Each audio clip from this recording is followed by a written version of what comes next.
You command to spam the entire stream.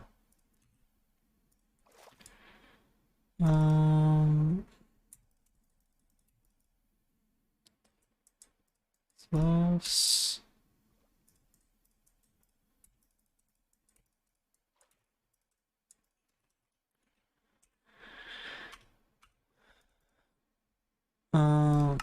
so I'd end up with that.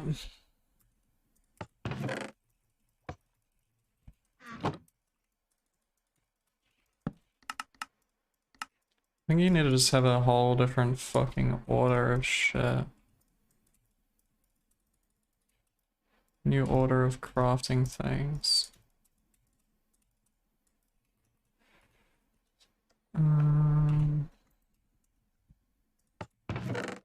Because you're impatient.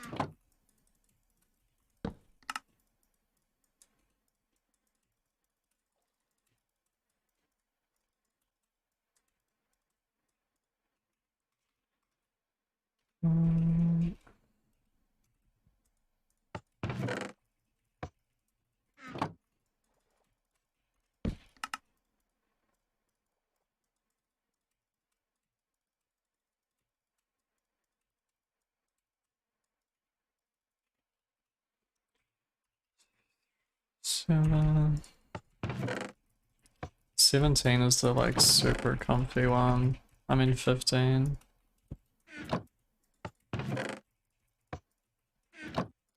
There's a sword, but we'll pretend. Oh.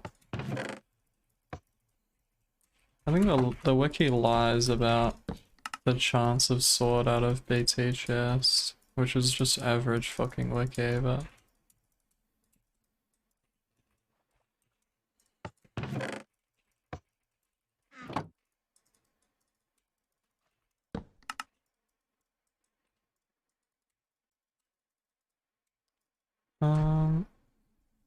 I could have skipped axe to get shears. No, I could have skipped shovel to get shears. I could have skipped both. Fuck, I'm stupid. Wish you could replay BTs.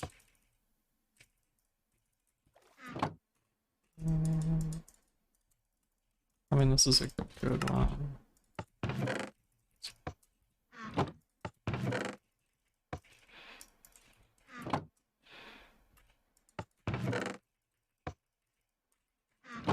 Just pretend the 2 diamonds aren't there.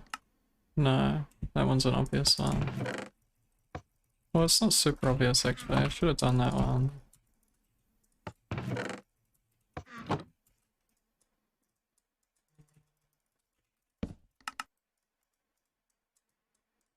Oops.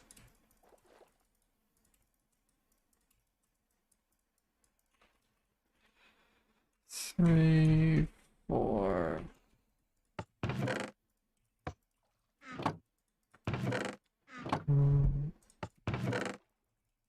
Some of the iron counts are weird, but I don't know which ones they are. I think until I understand it more, I'm just going to be making a lot of gold tools. Because the math of shit is not super obvious.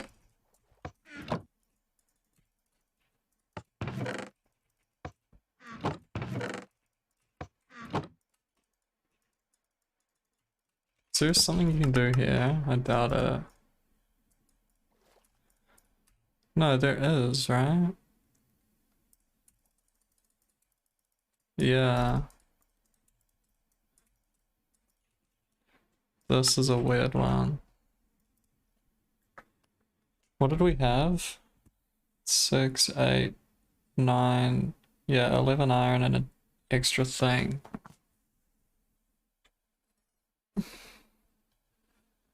So 12 is a wood axe. Am I thinking of that correctly? I think so. 12 iron is a wood axe.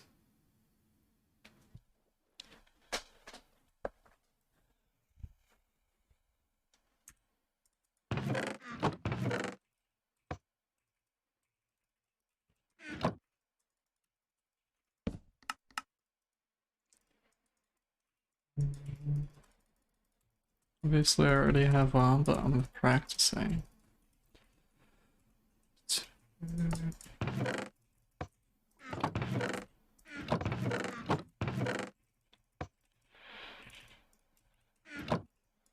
Obviously I'd make a diamond sword in a real run, but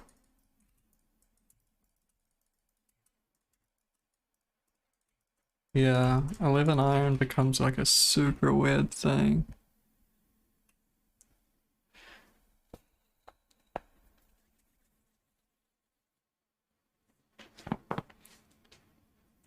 I just need to remember to make gold tools first. The main thing.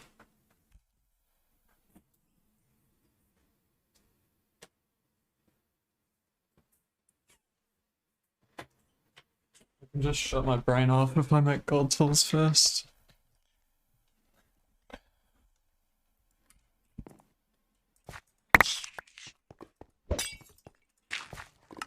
Oops.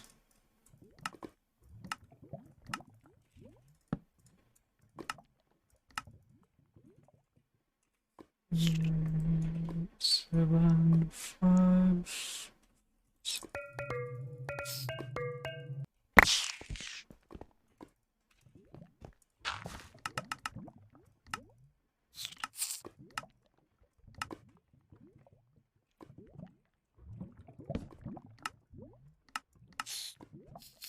Feels like I haven't played in so long, but I literally played like last night or whatever.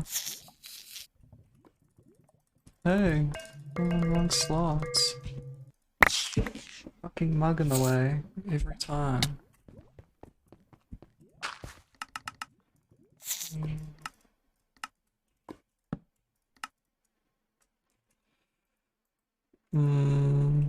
Six, three, seven, 4. Did I just know if I just didn't make them? That makes more sense. Something's out of order. I don't know what it was.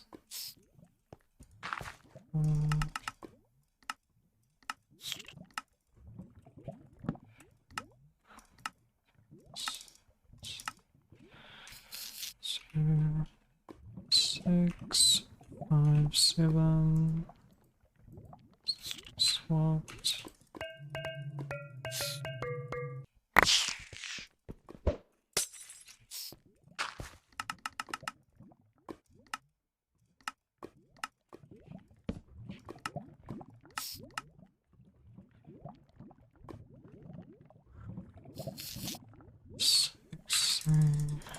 I'm in the wrong slots again.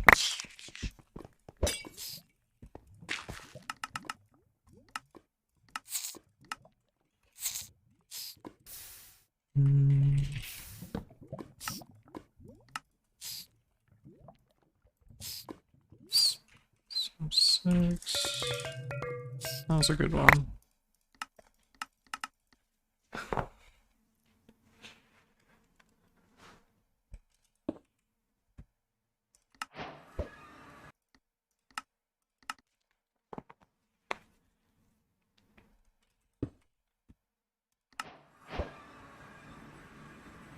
I swear it was a front dragon.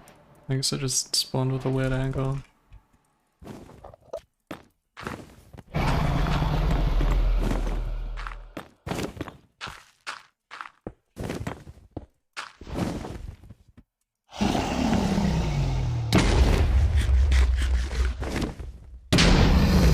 Too low.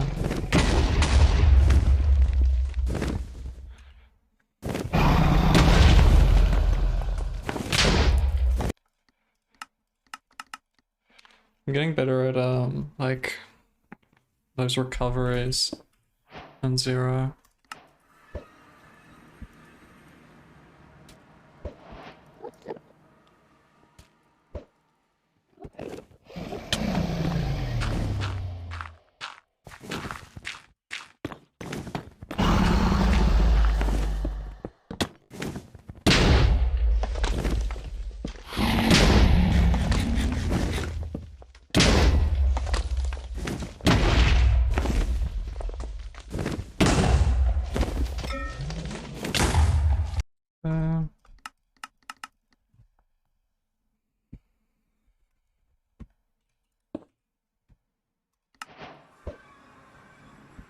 back dragon season.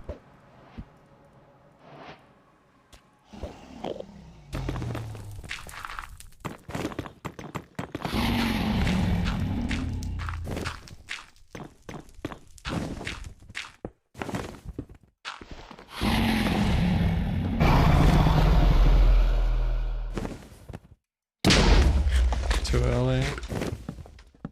Yep.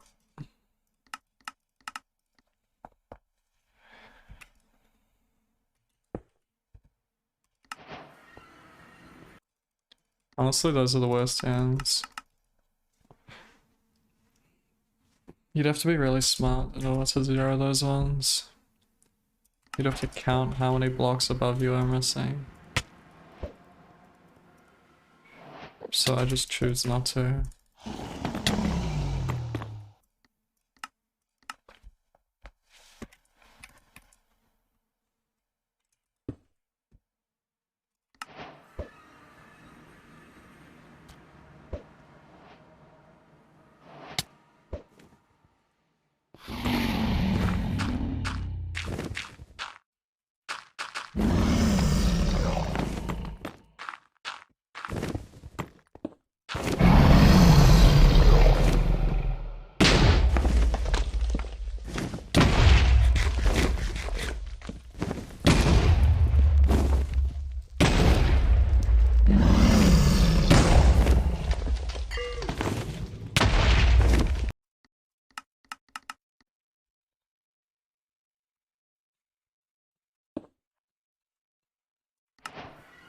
We could have a fort today. Good fort. I don't know how I caught that angle. I was just messing around with forts like last night or something with Iron Sword and it felt really good. Maybe it was the night before. Yeah, I think it was the night before, wasn't it?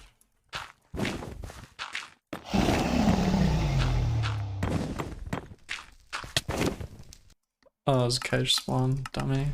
No, I'll repeat that actually.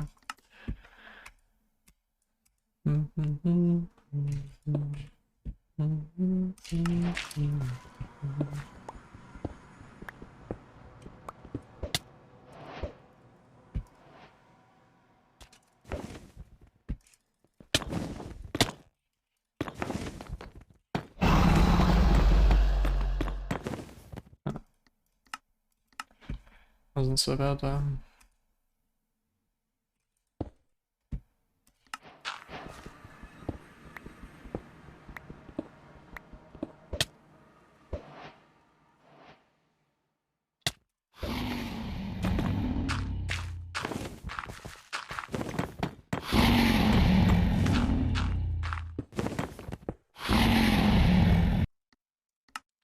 Go away on 99.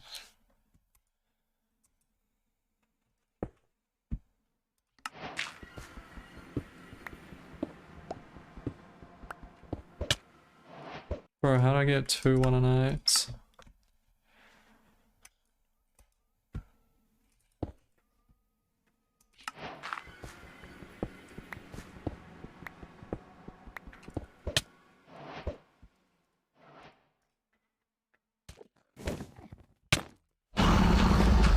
Yeah.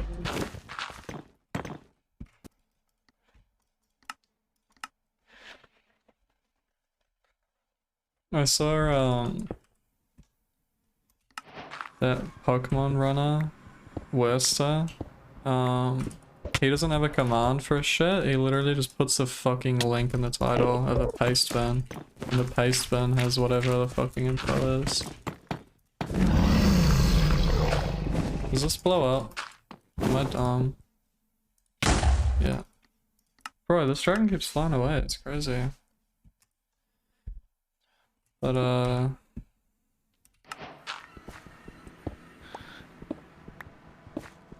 it's clickbait. It's good clickbait.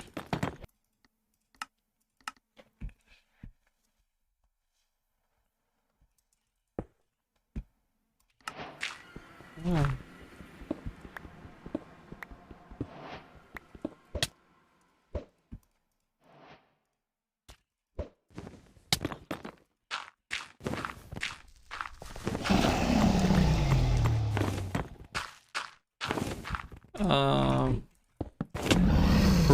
No, this dragon's bugged.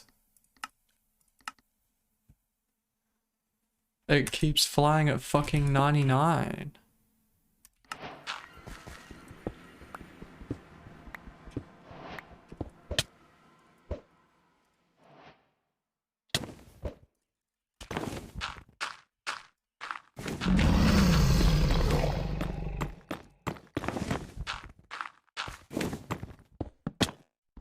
Holy shit. No, this actually might be like a fucking wax seed or some shit. Either the dragon's bugged or the seed is like in such a weird way that the dragon always flies early as fuck.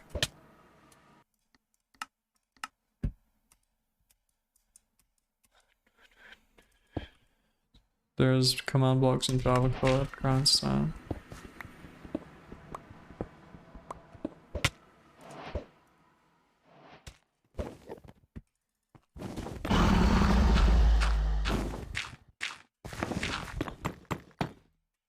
Fuck. Front 95 is honestly weird. Or 91 to 95. The node's always the same. It's unexplainable to me why the dragon would be flying right now. Every time. I'm also getting a lot of 1 and 8s. I feel like those two might be connected. Either I'm just getting insane RNG that's like unrepeatable, or there's something about this seed that fucks the dragon.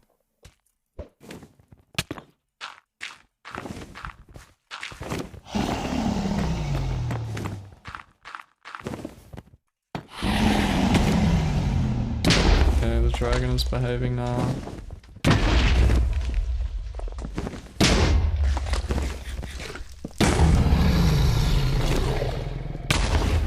There's a weird 5-bed.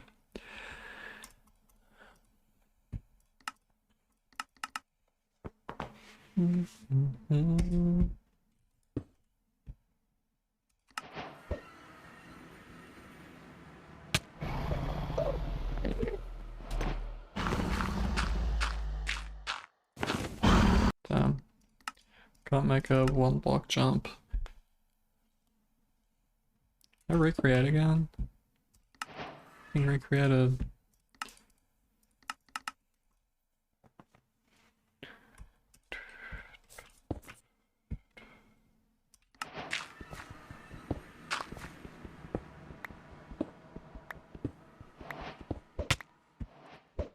What's this? What? Whatever.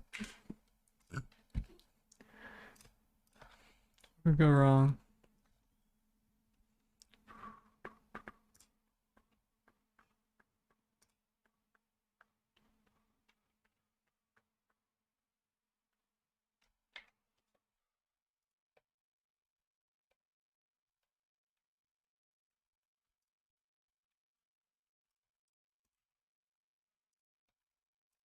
Surely I track stats today.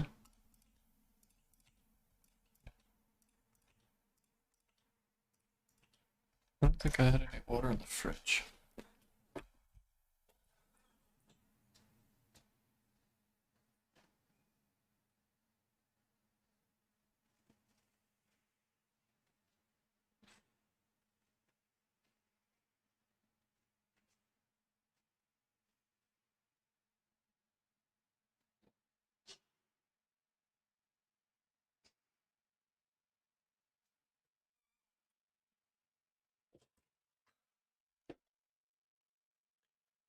You got it?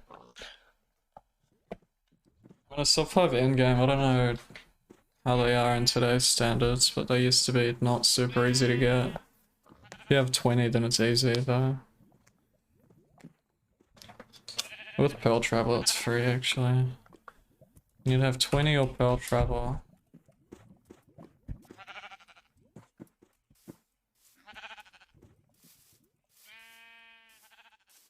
Was the run carried by anything? I thought you had a sub 12.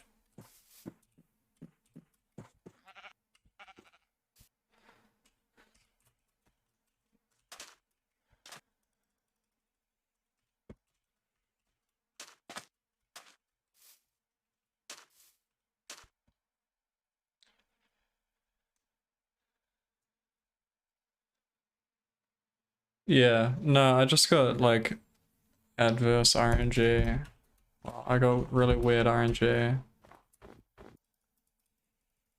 I thought something weird might have happened, but it was just a crazy streak of strange RNG. I was getting a lot of 1 and 8s and a lot of the dragon flying away at 99. I don't know the chance of the dragon flying away at 99, but I'd put it at like 1 and 20 maybe. And I had like 3 of them. And then like 3 or 4 1 and 8s. So I thought something weird was happening, but I just had strange RNG. 1 pearl to 4, yeah.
It's just some fucking mine shaft.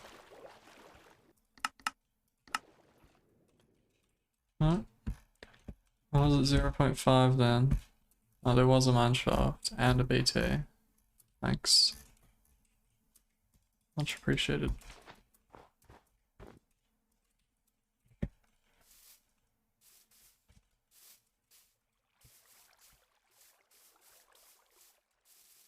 Found it.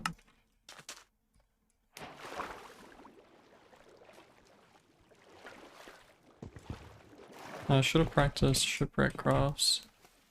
Thanks for the gift sub, Kai.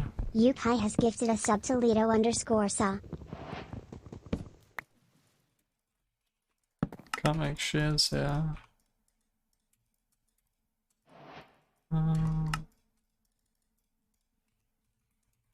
There's nothing to make.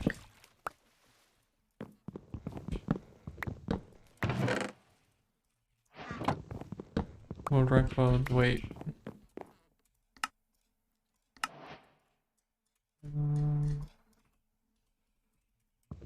Oh, I have 2 shovels, that's good.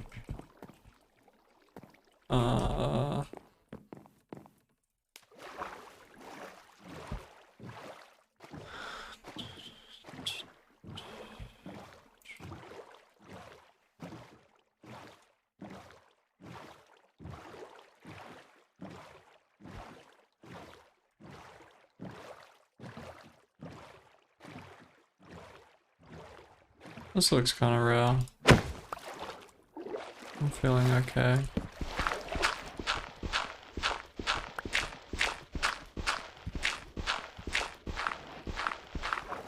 Oh, nice. Good way to start the day. Thank you.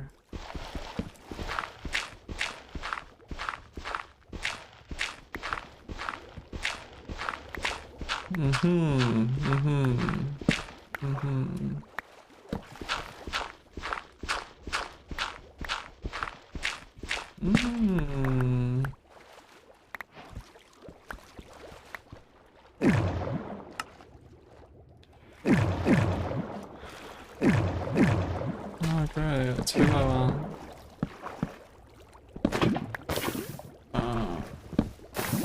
What the fuck? I just got sucked! Oh... Dude. This water sucked me. That's crazy. Why does it even happen? Is it because of this? No suck now? Bro, yeah right. Yeah right, I'm meant to know that. Average fucking RNG that you're just meant to know. You have to know it. You have to know this RNG, otherwise you will never succeed.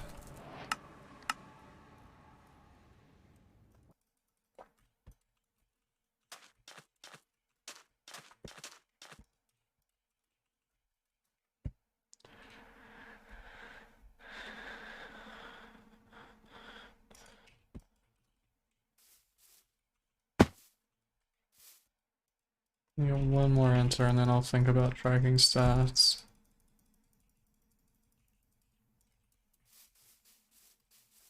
Getting a bit of lag.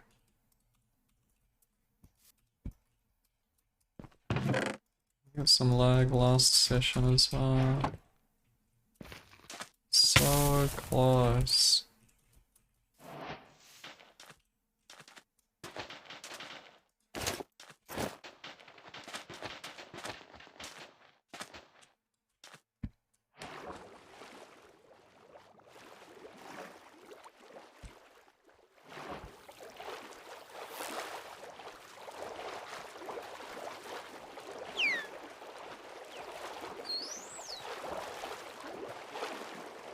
Wow. I didn't know that answer was there. Oh, I'm sorry, man. It's my fault. Right, because I need the flint on this run. To a door now? Thank you. But I'm dumb. I should have just put the fucking... Bro, how stupid am I? I could have put the pressure plate outside. Okay. Oh, I have the same amount.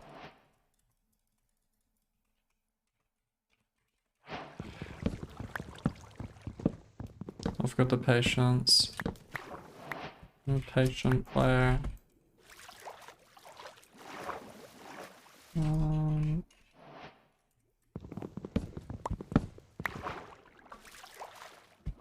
Yeah, I had no idea this answer was here. It's crazy.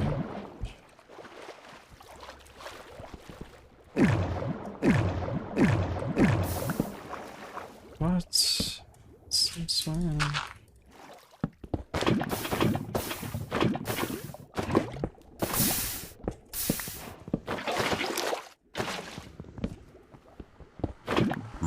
What? I don't think that's ever happened to me. I don't think it's ever happened to me. I've seen someone else have it, but that's never happened to me.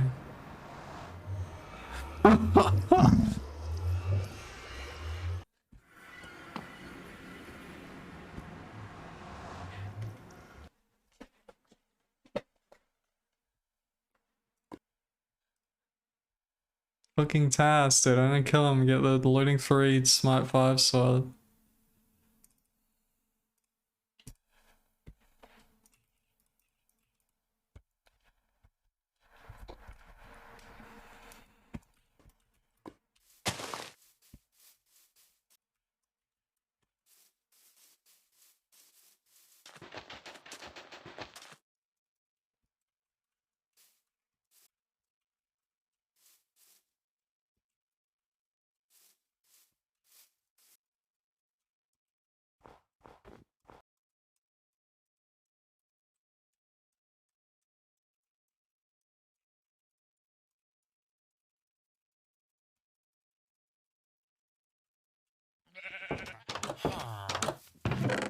Yeah, I'm getting some lag.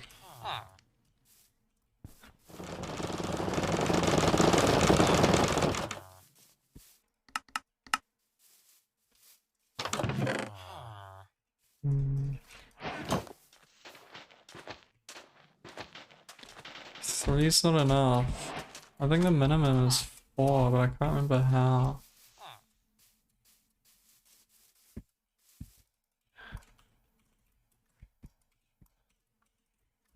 I'm pretty sure the minimum's 6. Maybe I'm thinking of some 8 thing.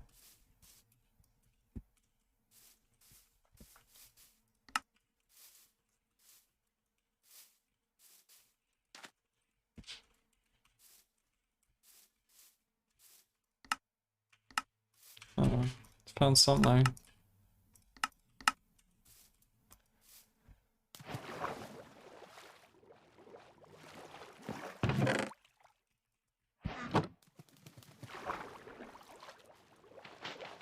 Okay. You can shears iron sword on this. No, you can just shears normally. Something weird.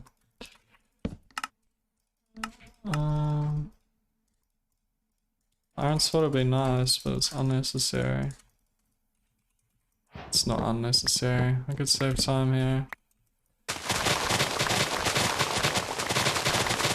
Yeah, I should have done it. I should have made an iron sword here. I'm just new.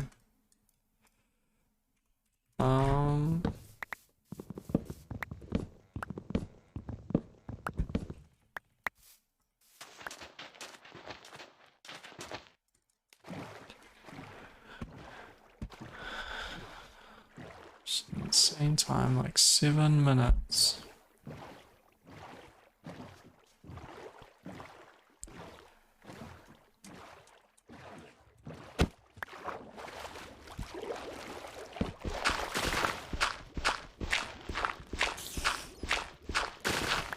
Damn. Today's the gravel day.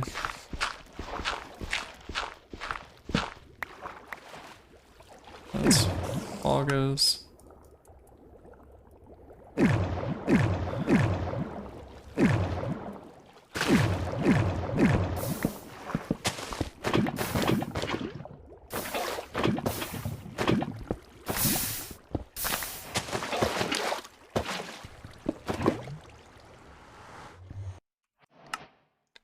Bastion.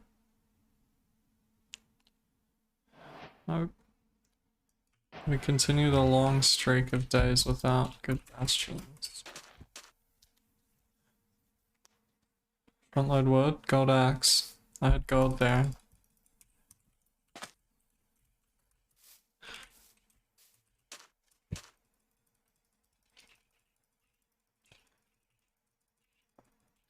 Gold axe is usually bad because it breaks, but if you have no intention on using it as a weapon, then it's just straight up faster. You get less gold, but the difference is pretty small. You're trading a slight RNG benefit for time save.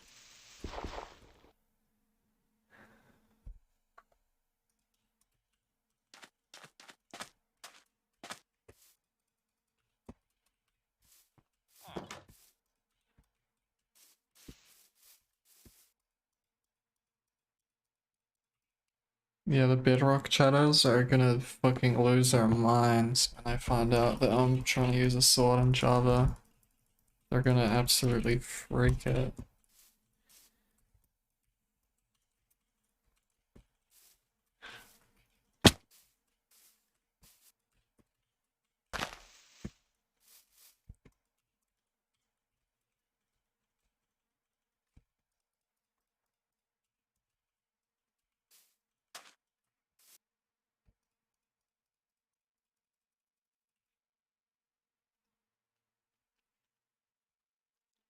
Japanese ogre.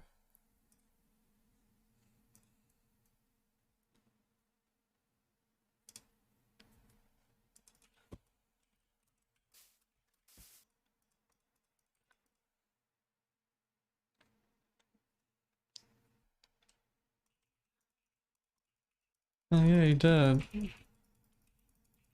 Wonder why you did. Oh, it's because it was out of the blacksmith. I don't know if he had a stone sword. Stone axe.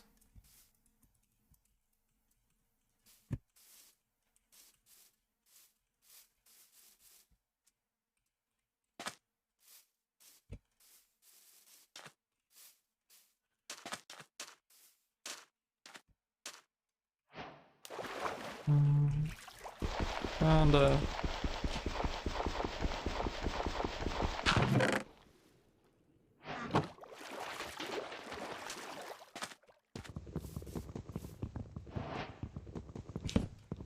Okay.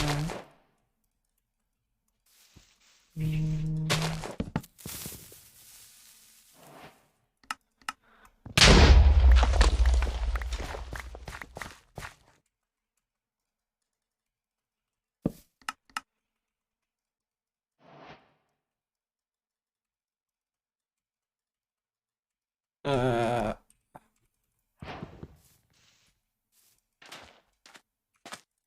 didn't make a fucking bucket. Ah.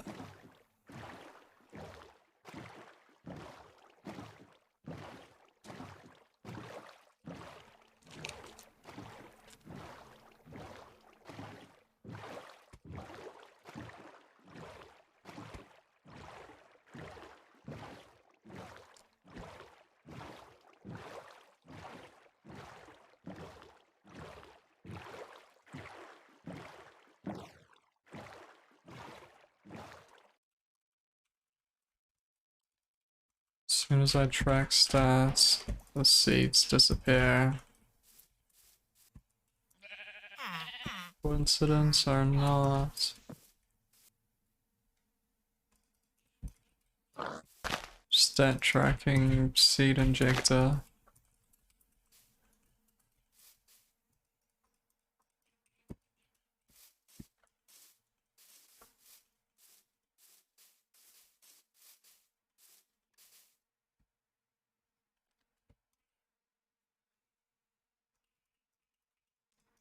Bro, Spotify loves having like intros and interludes in its radios.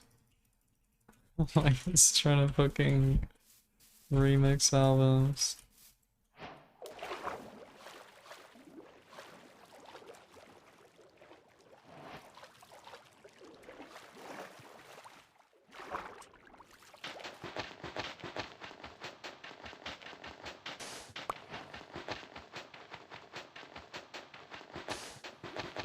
I don't know if this breaks. It does.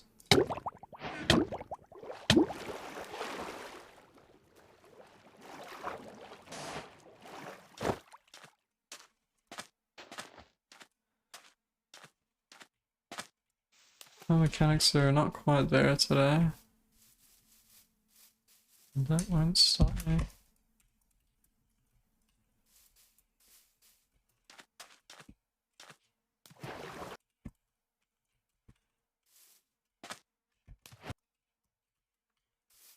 I've got a lot of Mario studying and practice to do. I really want to get a sub 18.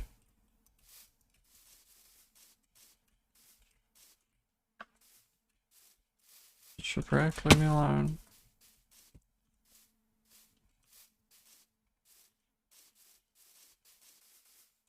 Looks like a fucking something.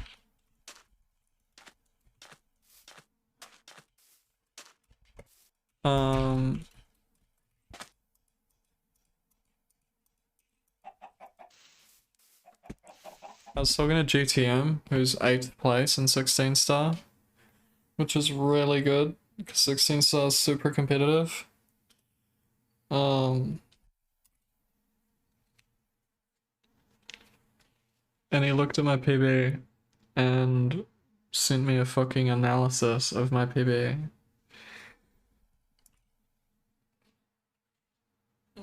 And also just gave me like movement tips and shit. So I have to like study that and research it. What, not research and practice it. But it's gonna take a really long time. But it's kind of cool in that way. Like I wish it was my main content. I wish like my viewers are still pretty fucking good during Mario, honestly. Like compared to most switches to variety and compared to like other people's switches to variety, like I keep like 2/3 of my viewers sometimes, which is really high.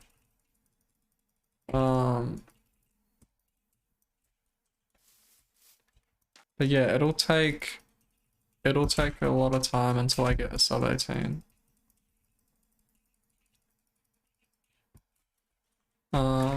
I kind of want to get like, I don't know.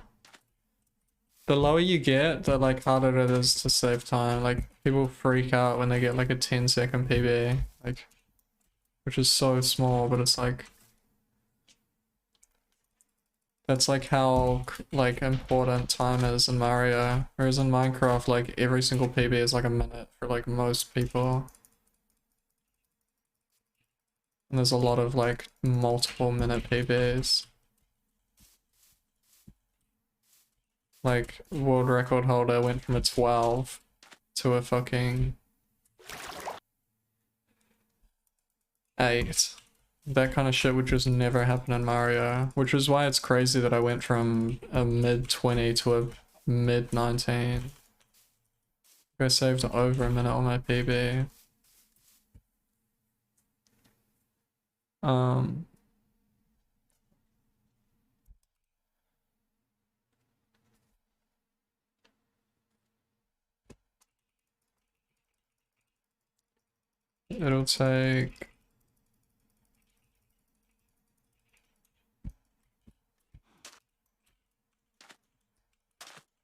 It'll take time.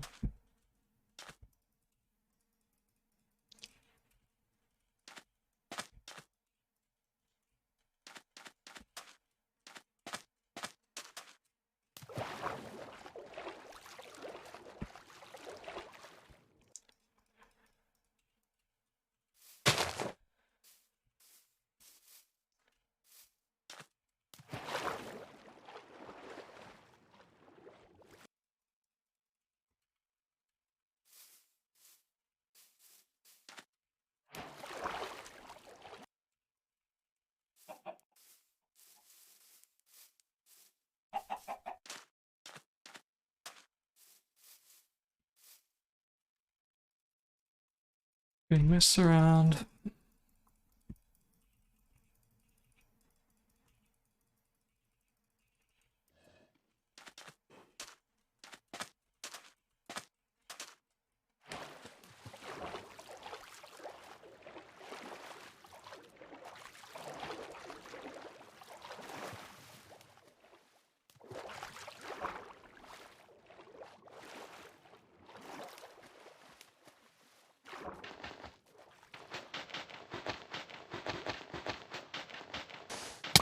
Yeah.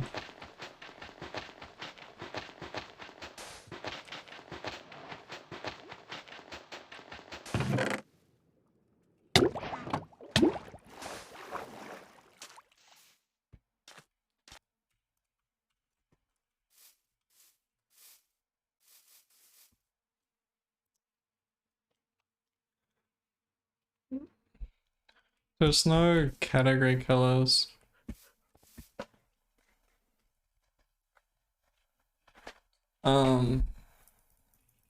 What happens in every game, like literally every single game, is someone or the community will think that a time is really hard to get.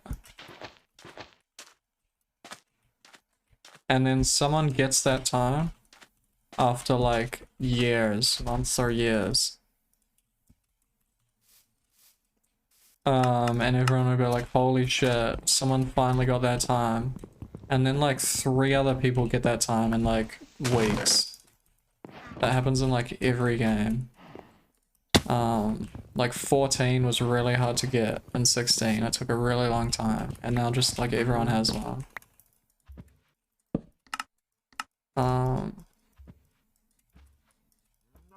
I mean, not everyone. A lot of people have one.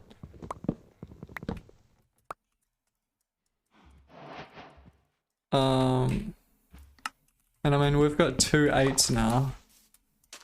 And obviously loads of sub 10s.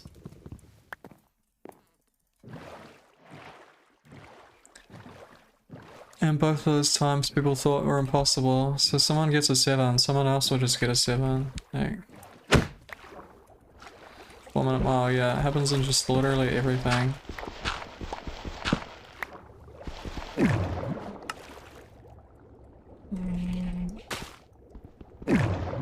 Oh man, I'm so these fucking 2 arms.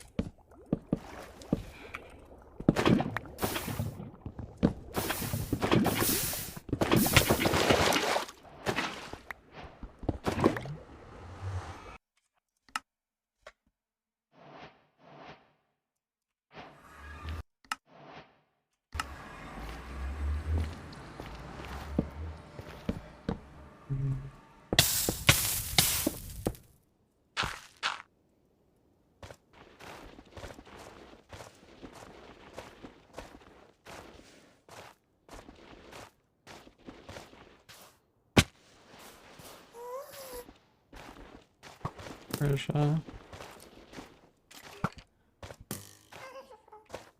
And it's mostly a thing about like standards of runs. So in 16 star of Mario, people would reset less, but then once the world record is faster, they have to reset more. So then they're more likely to be on that pace. Like the reality is that we could already reset for sub 7 right now, but we don't. We could have always reset for sub 10, but we didn't. Well, a lot of us didn't.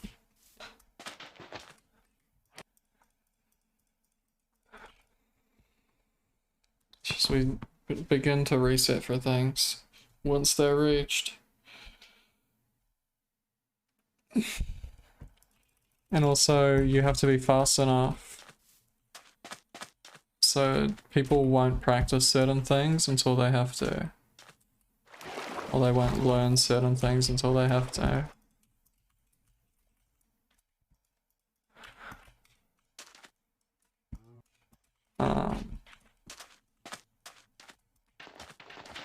So people will learn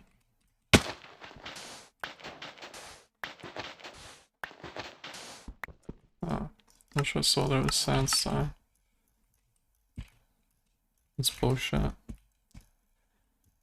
I remember what I was saying. Oh yeah. Like for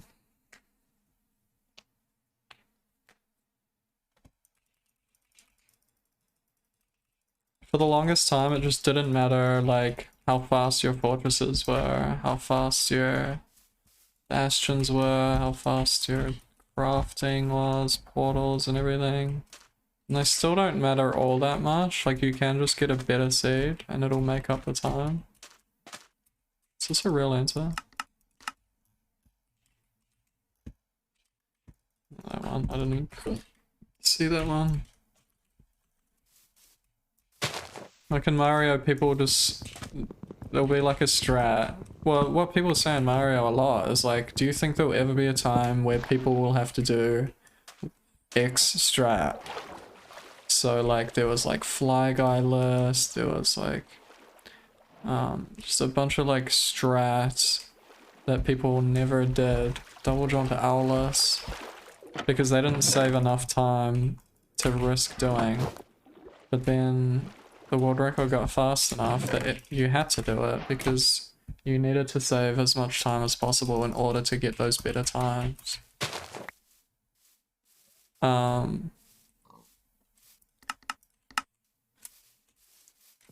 So like more people are learning and doing 0 than ever before because it's fast and somewhat reliable. Finally, one of these fucking seeds are playable. Feinberg didn't hold off learning preemptive. He just didn't play any percent. Like you don't need to know preemptive in AA. That's just fucking excellent. Of course there's no chest, why would there be? If you're insane, you kill the golem here and mine gravel and fucking hate yourself.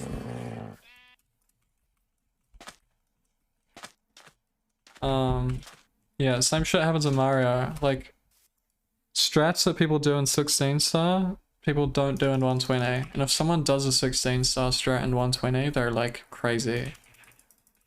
Like, they're saving time in places where it just doesn't really matter that much.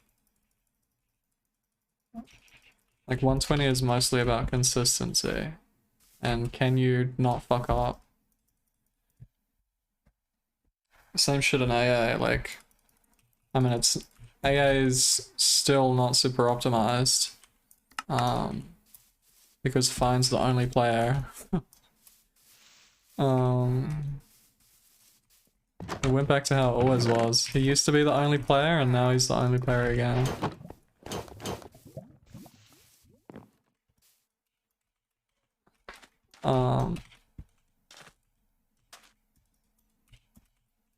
Yeah, it's not super optimized.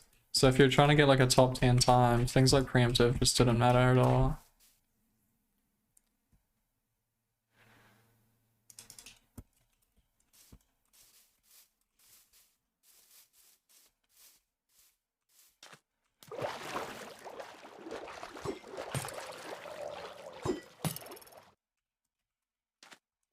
So when preemptive was like made and everyone was learning it, all of the AA players like me, Dylan, Fine, none of us learned preemptive because we just didn't need to. Like there was no real benefit.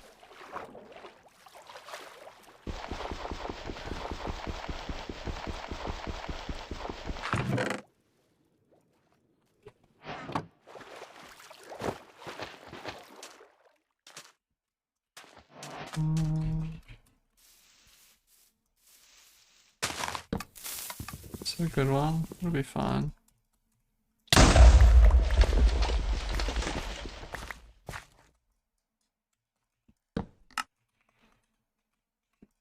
But when we all switched back to 80%, we all learned it.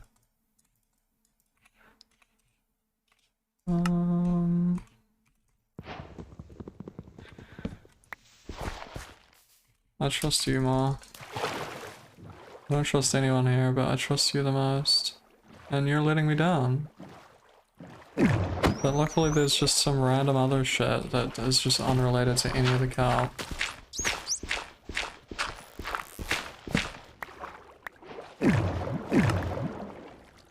Oh, for fuck's sake. Surely it's deep enough. What the fuck happened to my door? It's just gone. I don't know the backup, so I'm inventing one.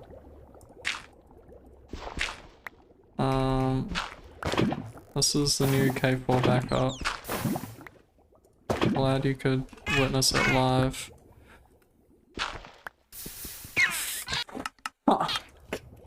Shut up, dolphin! Oh my god. Annoying motherfucker.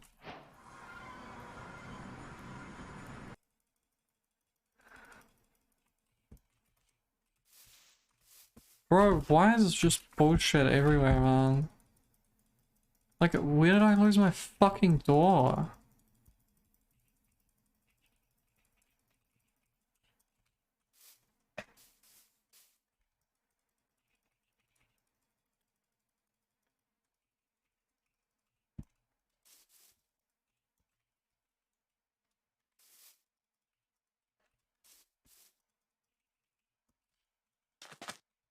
Reaper.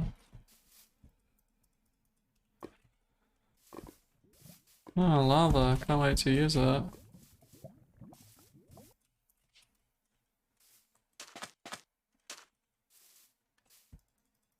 Is that the first lava was meant to go? What?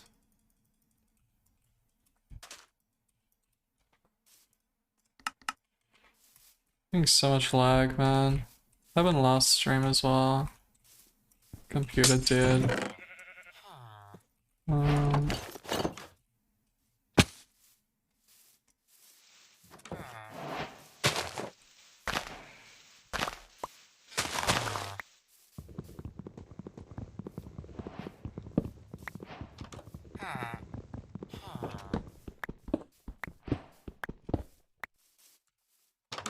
No. Shit. Why did I even make a shovel? Should have definitely made a stone one, since it's probably going unused.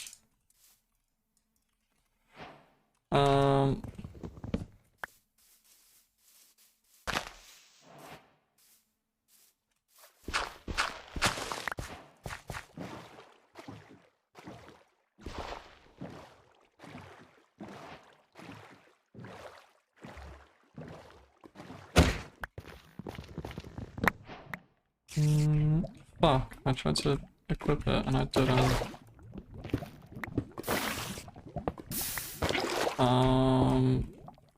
Okay, great.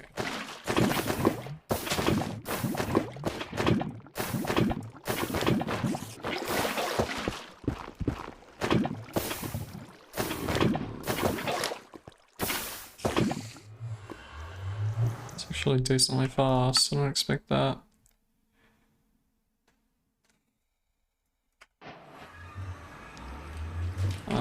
Looks kind of real.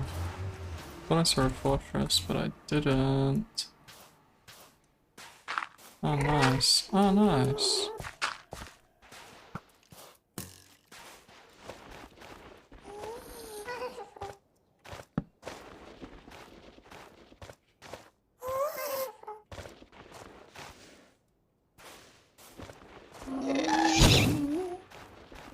Well, there's a treasure there.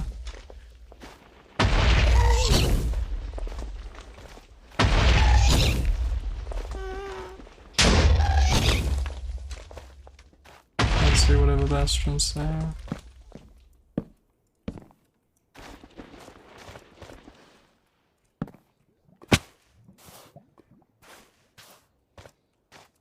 Next.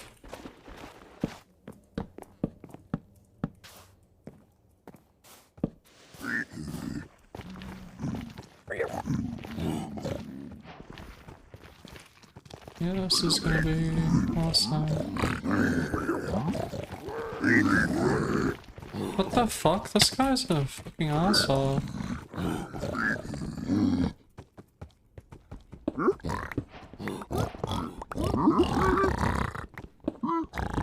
Wow. That's alright. Stop replaying shit.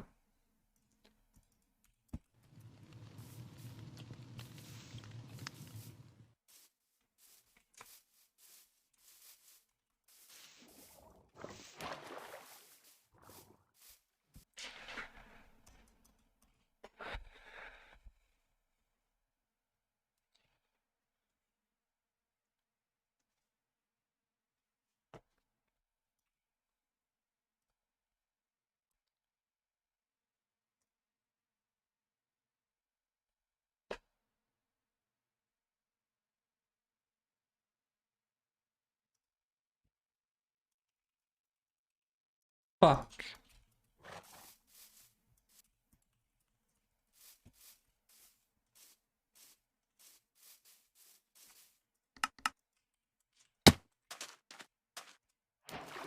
I believe.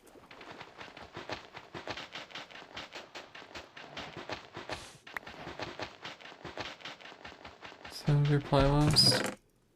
Fuck. No.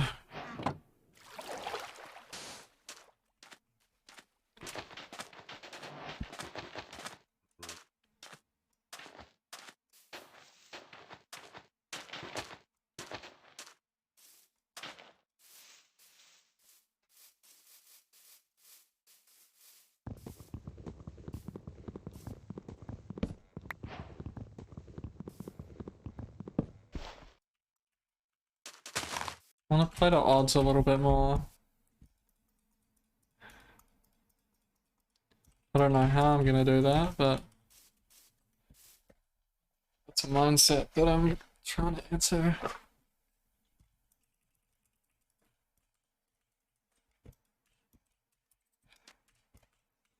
I kind of threw the idea out the window a while ago because it got me no runs. The runs I get are too slow. Like my bastion enders are good, but then I just play out every single fortress. Like even if it's a 6-minute fort, I fucking play that shit out. Which is fine, but also it shouldn't be happening as much as it is.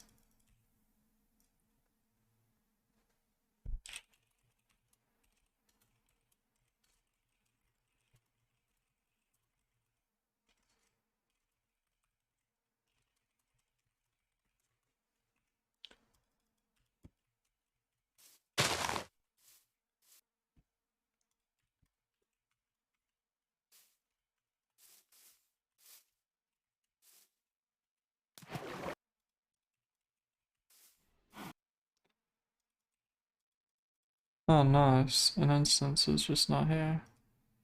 It's good. Oh, and you can't even see the fuck's happening. It's even better.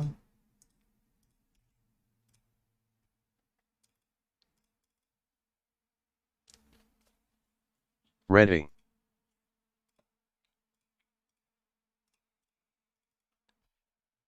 Um,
oh.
Nice.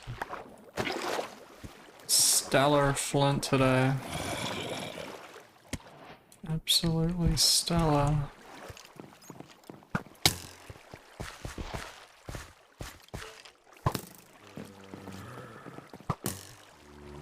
Ouch.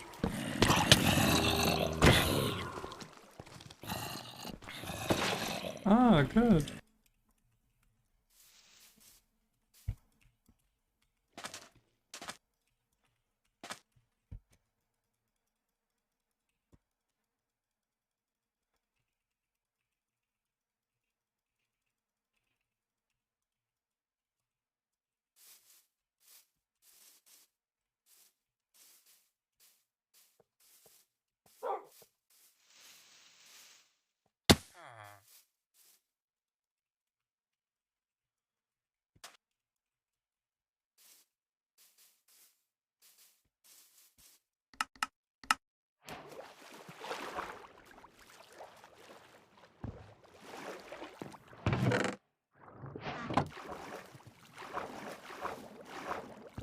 Bro, I pressed fucking sprint. When?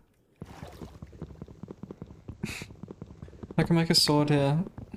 Crazy. Okay.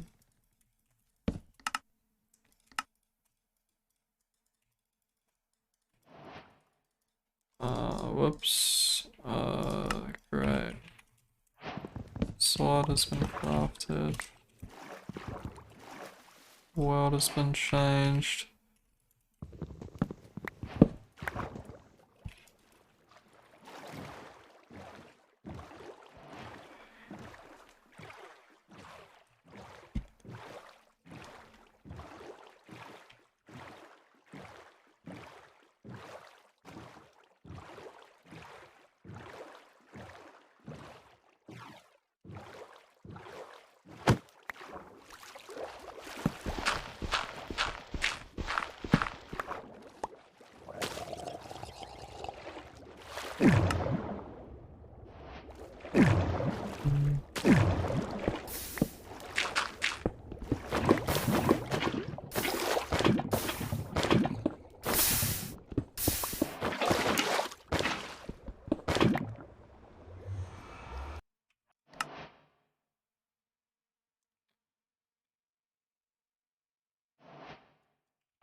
There's always a spike at the very end. It's so weird.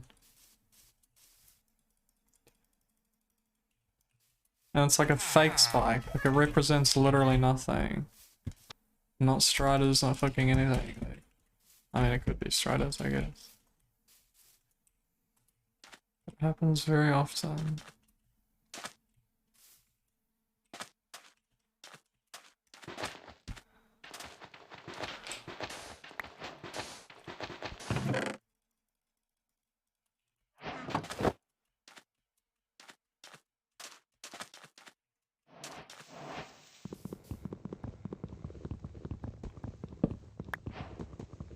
Yeah, hopefully I get A for it. But who knows?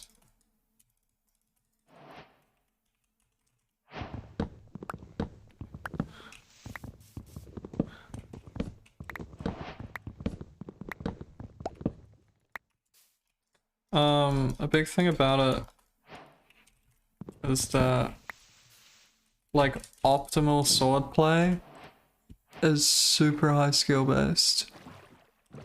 Because you need to knock blazes together and then get sweeps on them. Like, that's hard.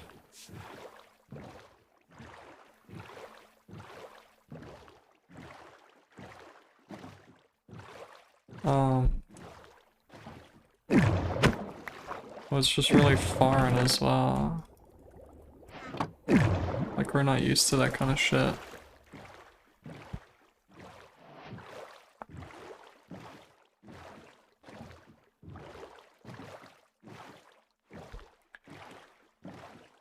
I've done a little bit of practice, but it'd take a lot more practice to get to where, like, it would save several seconds.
Been really bad seeds 3 sessions in a row.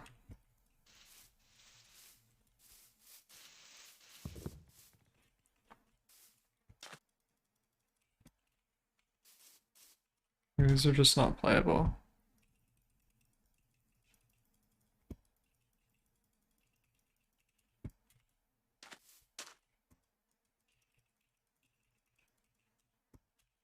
Let's see.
Did I die?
Yeah, I used to listen to a lot of Home Shake.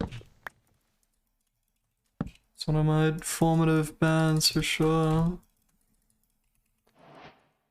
Got another sword round.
This doesn't feel very real, but it is.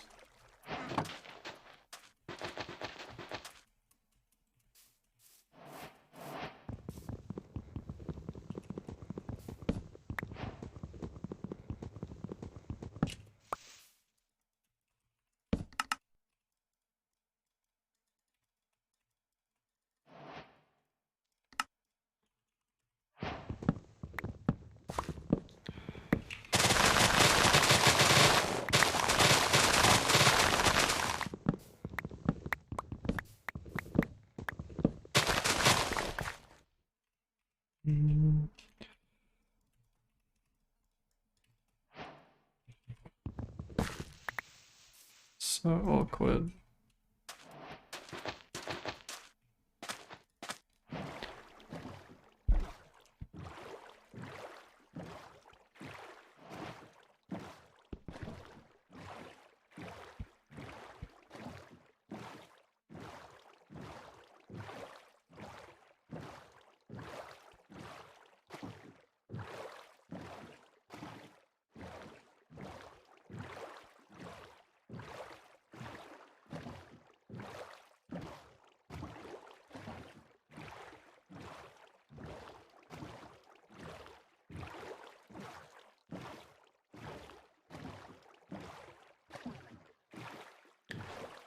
Too desperate to reset, as usual.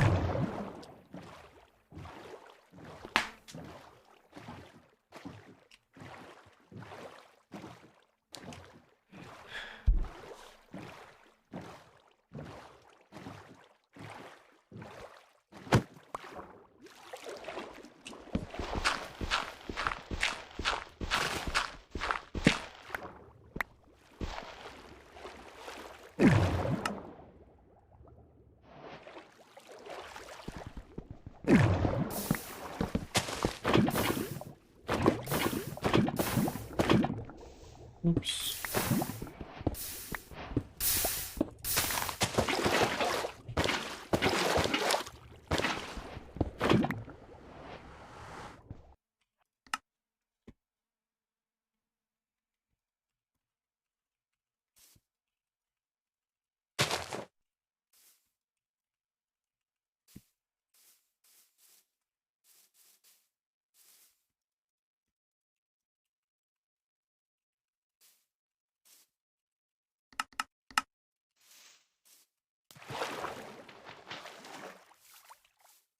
Right.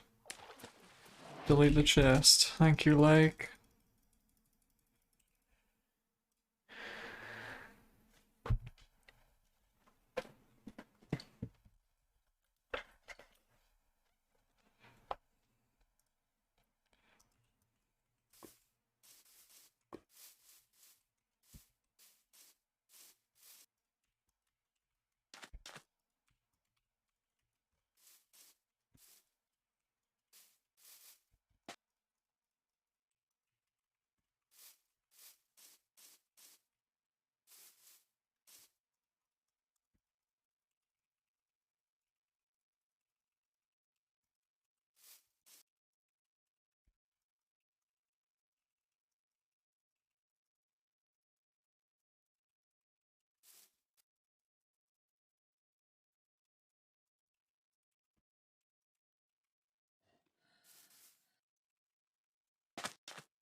Could be here. It's really fucked up beach.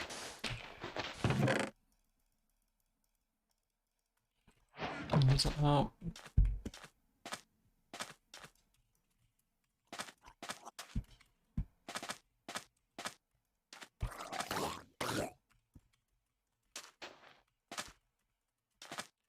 Holy shit, man.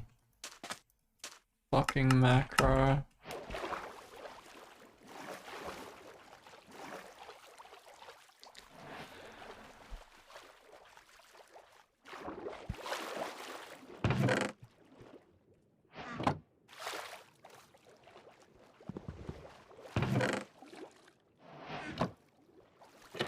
And sword run.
I think something's fucked up about the RAM.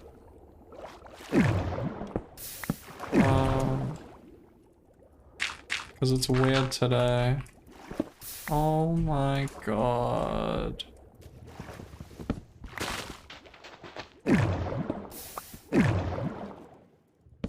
Um...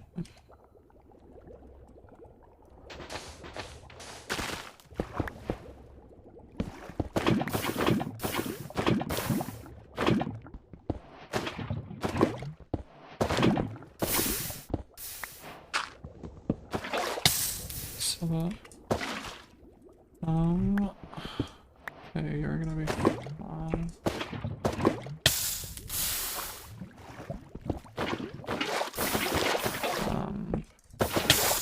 Dude, twice? That's insane.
I remember Sharpie. There was a macro that Sharpie made that it was like really fast at doing something for resetting. But the catch of it was that it literally overused the fuck out of your RAM to the point where you'd have to like replace it. Like it was just a fact of using it that eventually you'll have to replace your RAM because it would just fuck it. And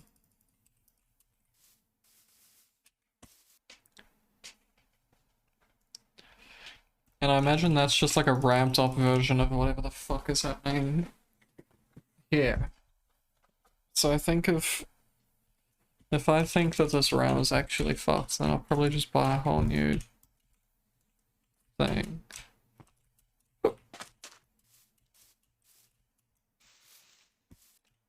And I might get 64 gig.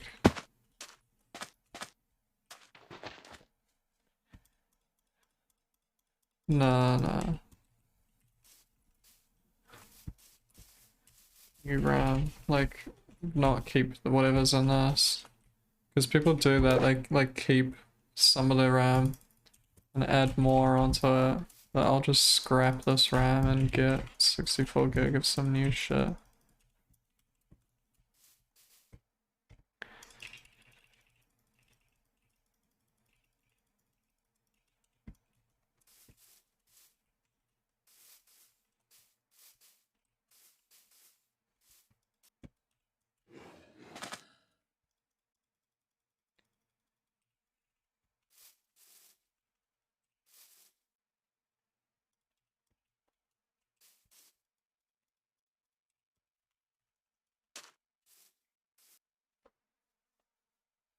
Yeah, no, Vaticus couldn't run wall on 16.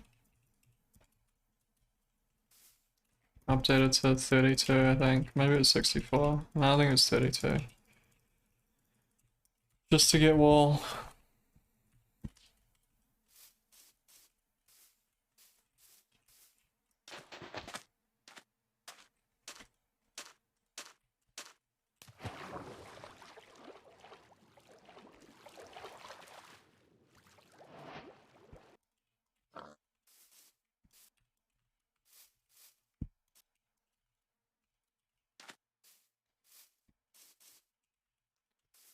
Tell me what the fuck it is.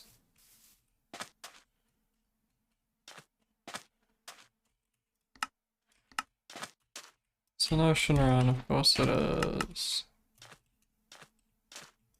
Should break over there. Just lost so much time to an ocean run.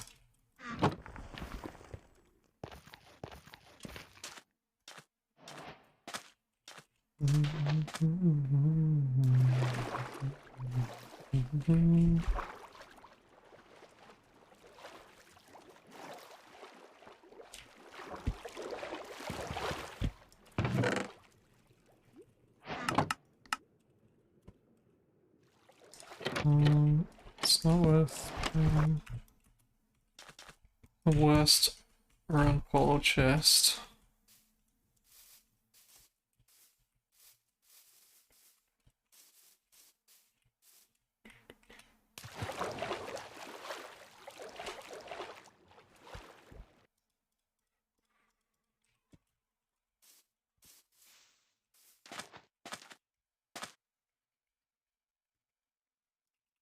Yeah, I don't remember what it was like to go from nothing to war. Well, I didn't really like war. I was using multi at the time.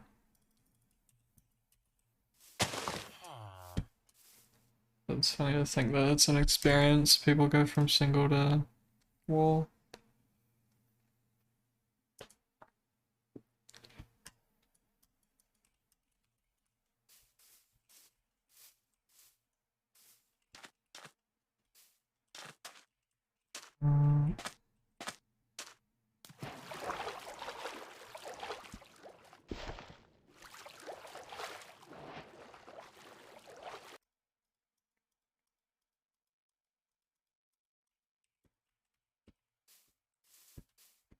It doesn't matter what you reset with.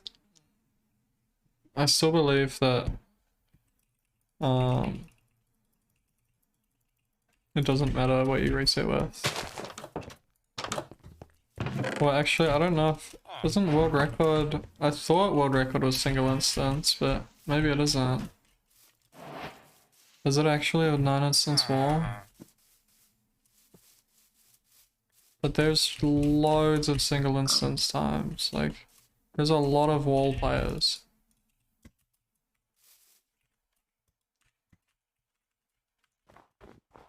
But single instance runners aren't like just default shit.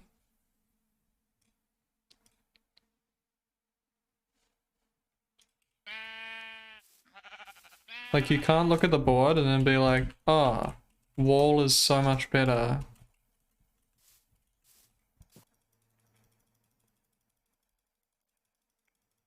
Well, single instance feels wrong, feels shit, but looking at the leaderboard, it's like, it's not obvious that wall is dominant at all.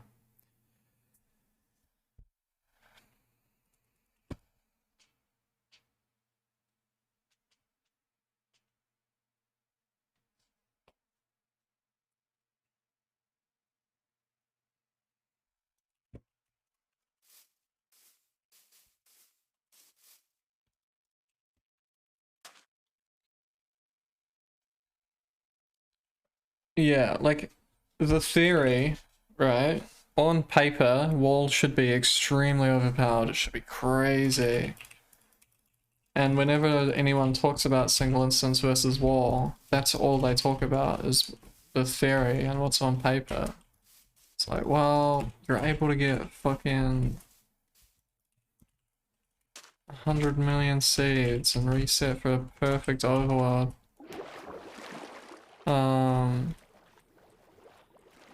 But it just... the facts are that it's not obviously overpowered when it should be. So there's something that we've not thought of or something.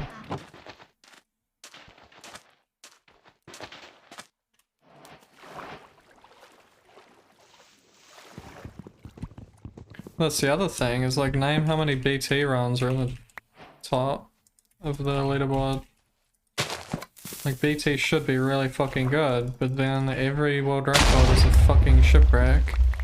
Like...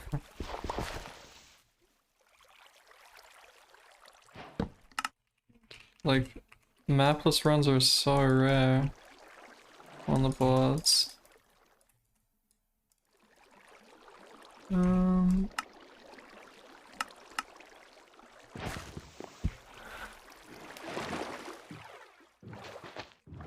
It's 1011XX.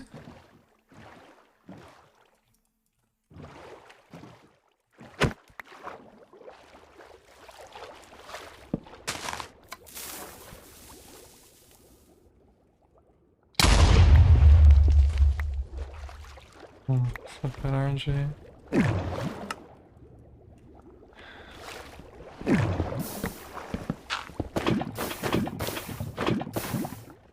Whoa, you try to fuck me. But I saw you.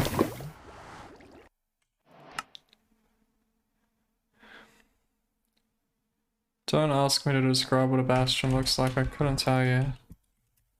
I couldn't tell you for 3 sessions what one looks like.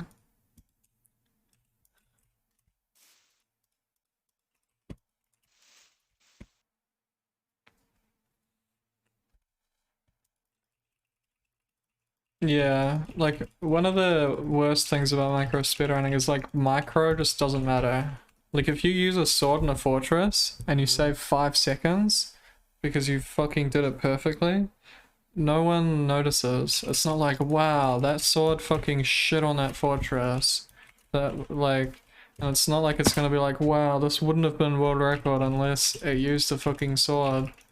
Like, every world record is like 30 seconds faster than the last one. It doesn't matter what fucking micro you have. It's about how good your blaze rates are, how good the seed is, how good the blind is. how good the piglin trades were, like with the wither skeletons in the way, like bunch of just dumb bullshit is the most important thing.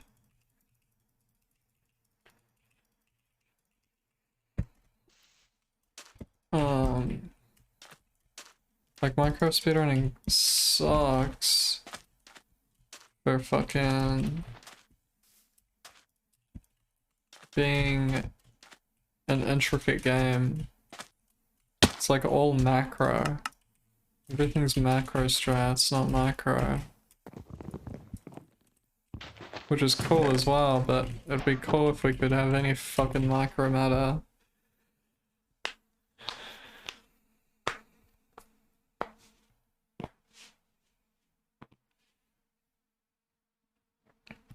Yeah, Rainix was seconds off, but he had like the biggest time loss in Rainix's run was going like 1 for 50 on Flint. Like if he doesn't go 1 for 50, if he goes 1 for 1, then it's like a 20-second faster run. Like it's not because he didn't use a sword on the fortress. Like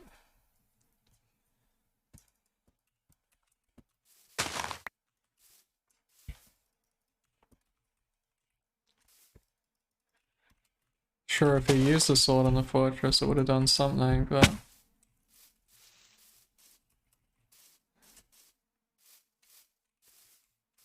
yeah, I don't know why people are coping and saying that first portal without 6 is better. You overlap 4 seconds, but it's just you're playing into a low roll. You're playing into like correct odds, but you're playing into low roll. Surely one day I make the fucking analysis. I mean, maybe I could right now. But I'd have to think.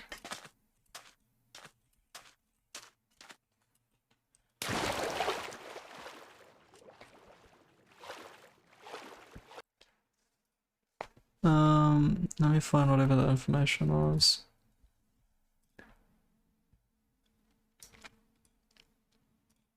I'll have to load the seat up as well.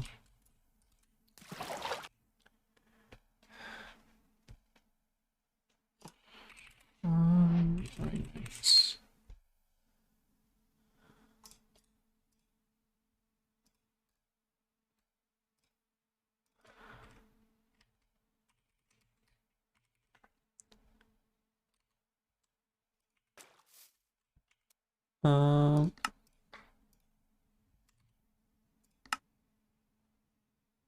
Crafting powder twice.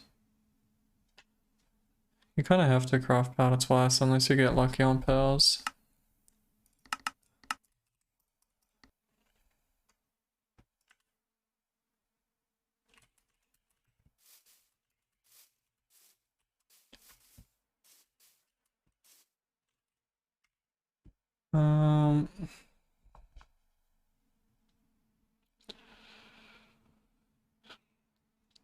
Yeah, if you get good pearls RNG, you can craft once, but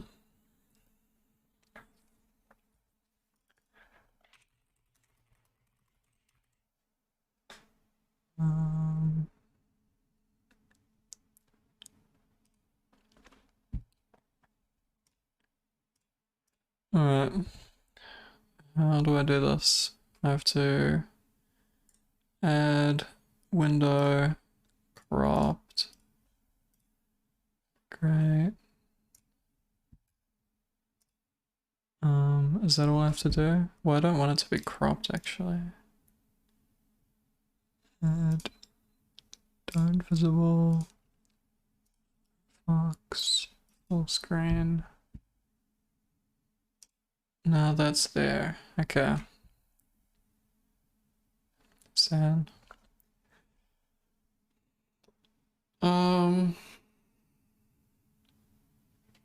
I haven't done one of these in a really long time. I think I'll watch a little bit and then eventually the talking will start, I bet.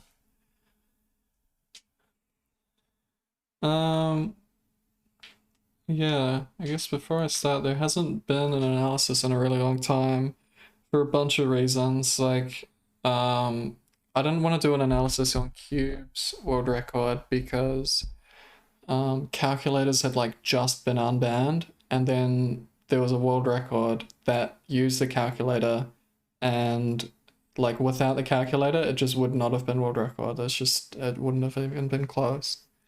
So it was kind of a sad taste, and it was all drama at the time and everything. But I think like the main time save in that run was that a calculator was legalized. So the analysis wouldn't have been interesting at all. It would have just been, all right, the rules have changed. This is what runs look like now.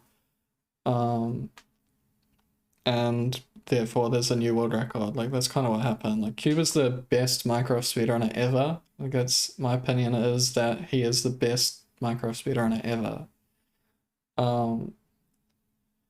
But it really was like carried by calculator. But anyway, there's also been the recent world record of Sagi. That's just like a kind of normal run. A lot of RNG went correctly, and it was a really good seed, and it was world record. Like not a lot to like read into and everything. But Rainix's PB has a lot of like really interesting decisions, and it has like some unmapped theory. It's a 20 obsidian run, but it doesn't use 20 obsidian because reasons that we'll get into. Yeah, I don't have like a script prepared or anything. I'm just gonna play through it, and then it'll be like a classic analysis that I usually do, where I just pause the video and fucking start talking about shit.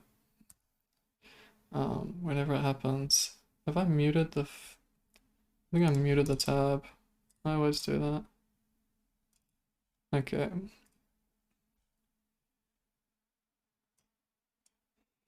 Well, I think actually at the very start, jungle war motion. So jungles are like annoying.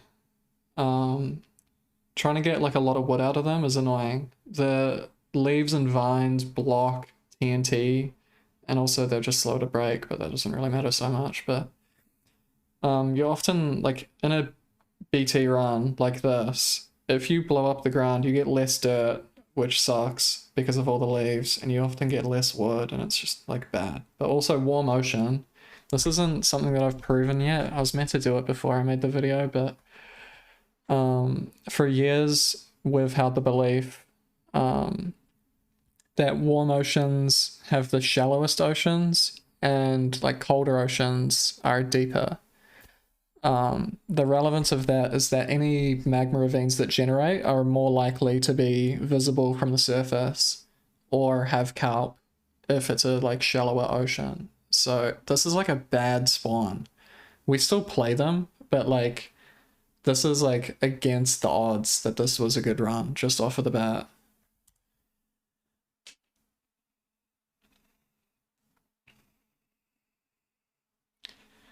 Quick mapless, no TNT, just normal stuff. Gold axe run, so gonna have to craft an iron axe at some point. But a lot of food, like 4 salmon is crazy. The way food works in BT is that it generates fish twice, and it's 2 to 4 of each fish. So it can generate 2 cod twice, and you can get the worst possible like food out of a BT. You can get 4 cod. But then you could get the opposite, which is you could get 4 salmon twice. So you'd get 8 salmon, and that would heal you the most. Cod heals 2.5 hearts if you're patient, like letting it regen all the way when you go down to 8.5 haunches. And salmon heals 3.5. But because of some complicated mechanics with food, I'll put a link to Ninja Brain's food guide video in the description, I guess. Salmon actually ends up healing you slower.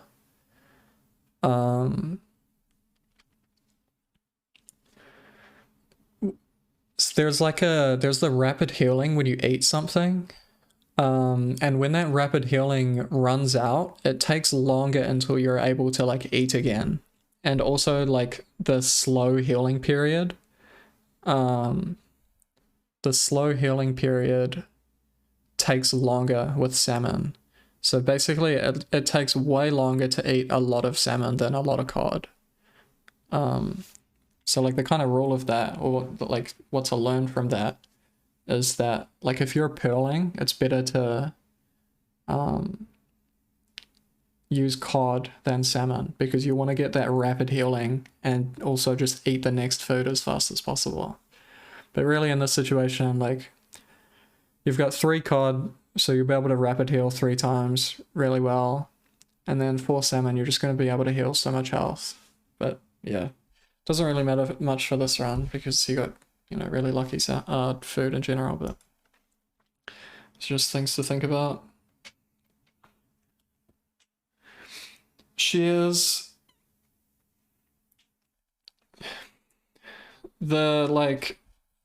The meta at the moment is crafting shears as much as possible.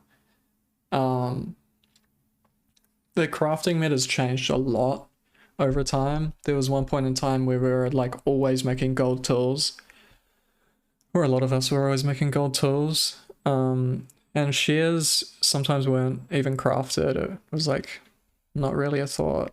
But really the old meta was a lot of like going out to shipwrecks and stuff, like wood axe. Like we don't do wood axe runs anymore.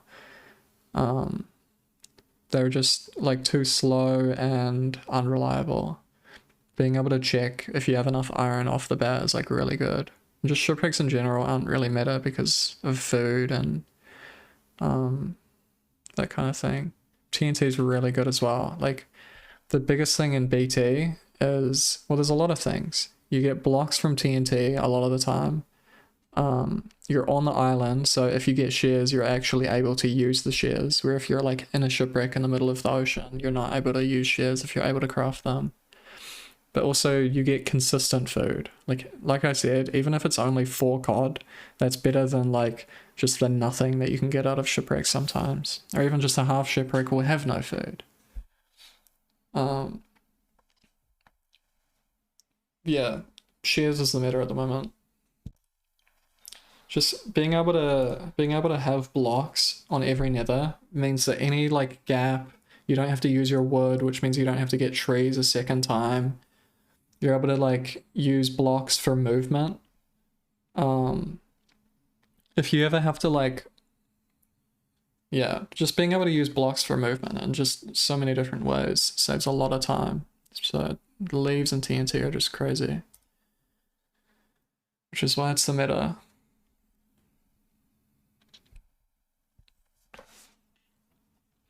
And now we have the second like look at the seed. Coral. Like warm oceans are just awful. Like you're basically never ever gonna get a magma vein in a coral ocean. So most runners have like thought about resetting. Like if they didn't have the BT already, if Rain had already looked at the ocean, he might have reset. But he just kind of like tunnel visioned the BT, and then, you know, he's got all his items now. There's no point in really resetting. But a lot of runners would have reset just looking at this ocean, because warm oceans are bad and coral there means that it's not going to get any deeper. So you've got like in front of him, he's got this tiny area. You can see where the water gets a bit darker. That's like the only area where he's going to be able to find ravines or magma ravines. So super low chance that this run goes anywhere.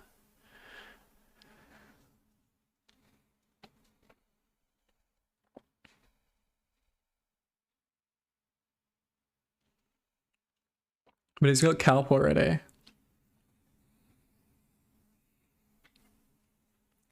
Kelp, of course, indicates magma veins.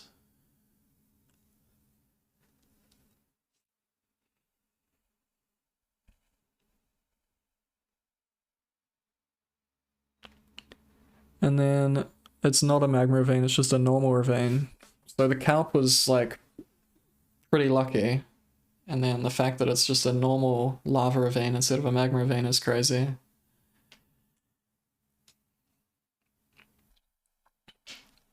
And now we get into the, like, main fucked up part of the run. It's flint RNG. So we've already got 6 gravel, right? I think on average you're gonna get flint out of 10. I don't know if that's true. I don't know. I'm not a fucking probability professor. But what does it take to fucking break a gravel? Let me check that actually. I'll get the cropped one up. See gravel. Cropped gravel. So including there's a 0.25 cooldown between blocks. He's using iron or diamond, I can't remember which one.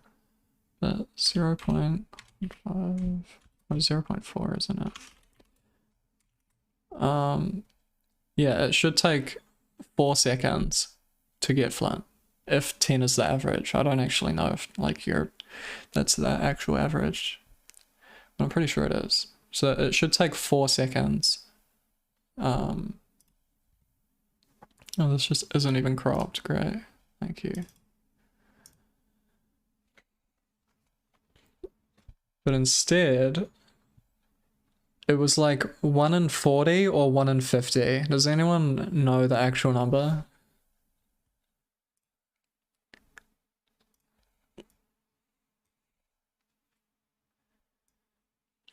Just something, yeah, a lot of time lost just to gravel alone. It's 36. So 36 times 0.4. So 14 seconds. So like 10-second time loss just off the rip.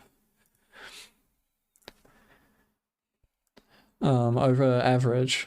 Obviously, if you get like first try flint, then that's like, you could look at it as 13 seconds lost. Here's 2 flint because you place one after you get your flint.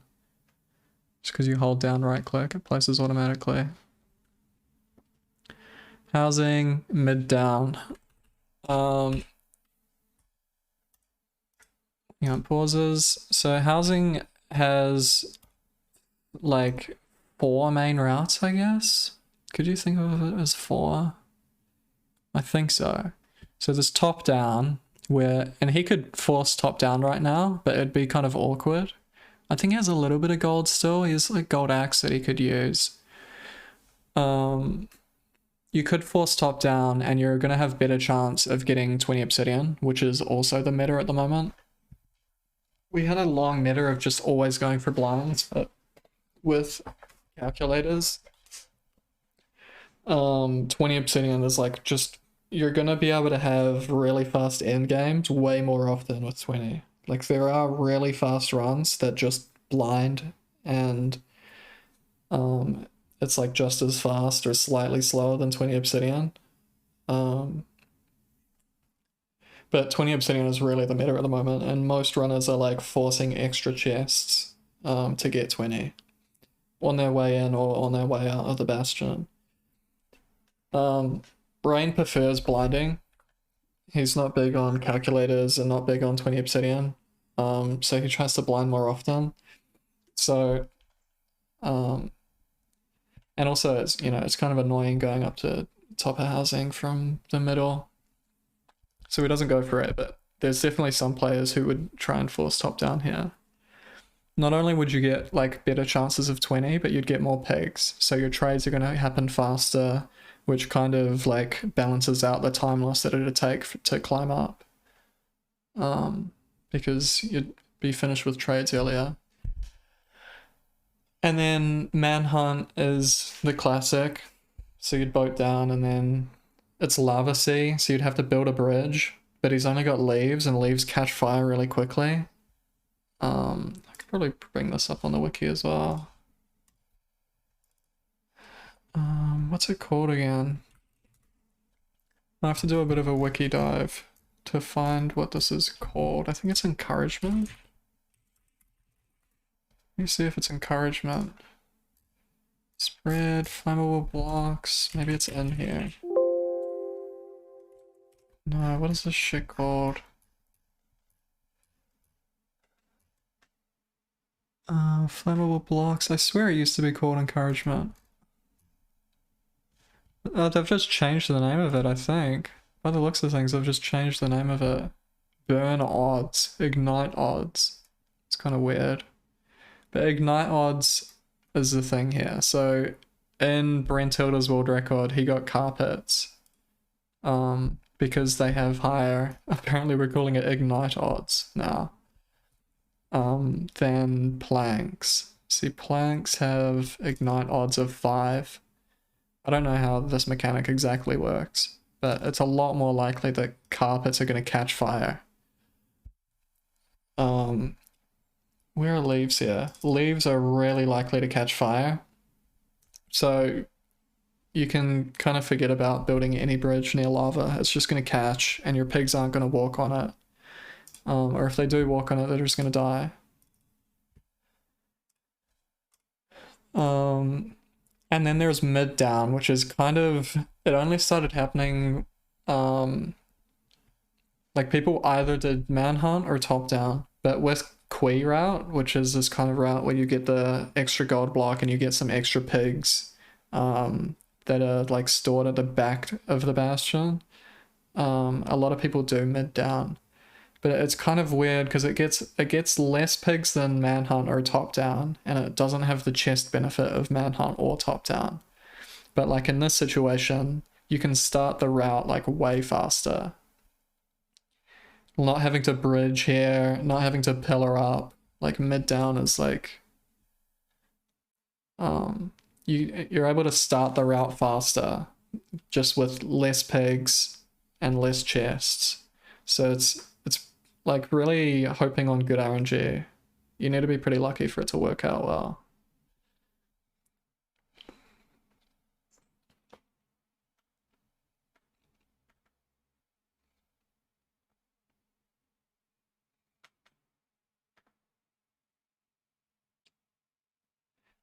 Oh, and there was a fortress visible. I didn't mention it, but there was a fortress, like, visible behind the bastion that he noticed.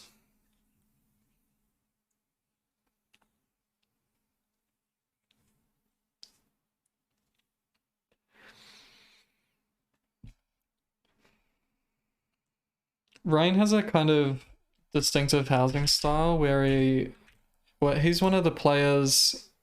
Crooks is another player who does this as well, where in the middle of trading, getting the gold blocks and trading with the pigs, he'll sort his inventory.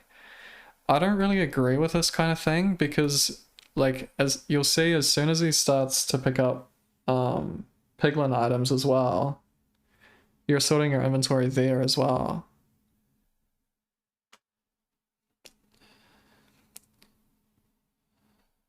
Does it do it here? No, he does it afterwards, I guess. But you kind of have to have these like 2 inventory sorting splits. See there, he's throwing away some items. Like it doesn't matter that much, but having 2 different splits of the exact same thing right when they could just be combined is just kind of disagreeable. It doesn't matter that much in this situation because he doesn't have many pigs. Doing mid-down housing, trades are taking a really long time. How much gold is still here? Yeah, 36 gold. He just had 9 though, so there's 27 gold left. This is taking like a really long time. But if the pigs were finished trading already, then it would have been obvious how well, the time loss would have presented itself by having 2 inventory sorting splits. But in the situation where pigs are being slow, it's kind of hard to notice. Well, it's not noticeable because there isn't actually time loss, since it's just being overlapped with piglin trading. Trades, I mean, I guess they're not finished yet. He could be hanging a pearl already, or at least mining the blocks at the back of the bastion. It's still a habit that a lot of people have. See, he's sorting his inventory again, like throwing out items and stuff. Like, it's kind of weird sorting your inventory early because you have to do it later anyway. If you're ever going to pick up more piglin trades, you're always going to have to throw away more of the shit that they give you. Yeah, mine's out the back of the bastion finally. I think he just got 20, maybe. He's thinking of hanging. Yeah. You just got 20, okay. 2 pearls to 4, not quite in the ring yet. Soul Skate, this is a legal exploit. If you place Soul Sand on the edge of a block and you've got Soul Speed, it keeps the Soul Speed for whatever reason. It's like partnered to the mechanic where if you're walking on the edge of Soul Sand, it doesn't slow you down. Somehow these two things are related. Really weird, but it's a legal exploit.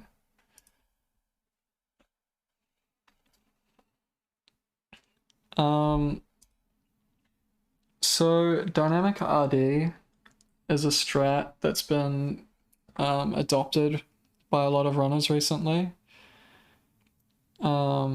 Years ago, we established the theory because T-Wag came up with 5 RD or 6 RD or 4 RD.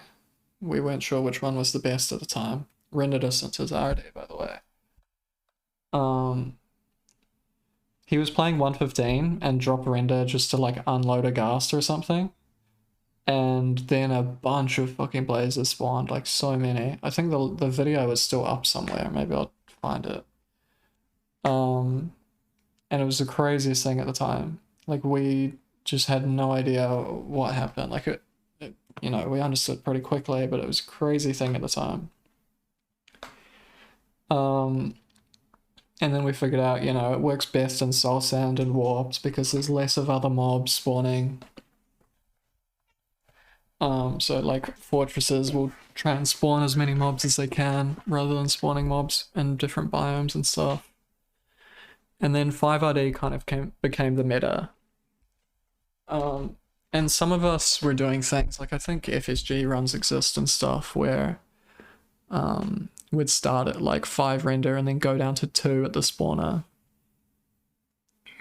But I think Pancake Spoon had a video showcasing it where you start at 6 and then go down to 5 when the mob cap is filled. And then when the mob cap is filled again, you go down to 4 and then 3. It would have worked here because the kind of idea of it is that it always works. It just spawns in a lot more mobs. You just get loads of strays. You just get loads of mobs in general. You kind of need to hope that they spawn in your fortress in cases like this where it's underground and wastes.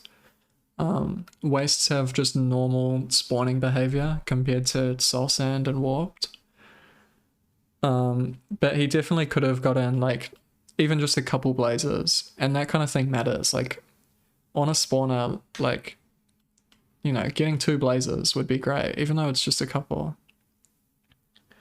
But Rain, I don't think he actually knew dynamic RD at the time because he's only started practicing it recently. But it's hard to, you know, analyze that because you have no idea whether or not it would have spawned in any strays at all. Because the best odds are that it just spawns like a bunch of zombie piglins outside the fortress.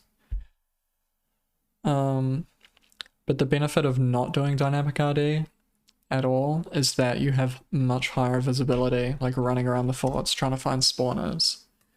Most runners consider spawners to be just slow nowadays because of, you know, Soul Sand Valley forts, such as in Brent's Run, or like Cubes, Lava Sea. I think it was Warped as well. It was Lava Sea and Warped. Those are like really fast fortresses because you just get loads of strays. And spawners are really slow compared to that. So the meta really isn't to go for spawners, but Rain was still going for spawners. Yeah, Sagi had Soul Sand Fort as well. Left on 6 strays, didn't see a spawner at all, just like Brent's Run. So it's, yeah, it is wastes though. Dynamic RD doesn't work as well in wastes, especially when they're underground like this, no lava sea to be seen. But it's, yeah, I think the meta is not to look for spawners at the moment, so it's a bit of an interesting play, but it works out. It's to block off wither skeletons. Pre-placing the crafting table is a little funny, but it doesn't really matter. If a blaze had spawned closer, then it could have mattered, but it doesn't really matter. Here's blazes, sees that this is a second spawner, and now we're playing a double spawner.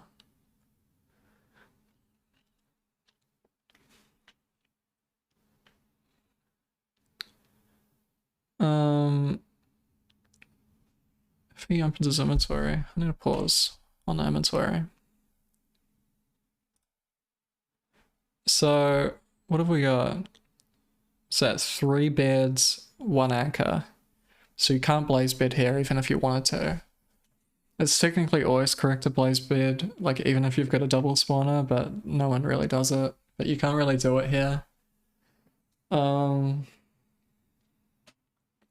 Blaze bed has its own theory where it's like 4 explosives is like the only time that you don't blaze bed. If you've got 3 explosives, you really want to get sheep or like a village, because 3 explosive one cycling is really difficult.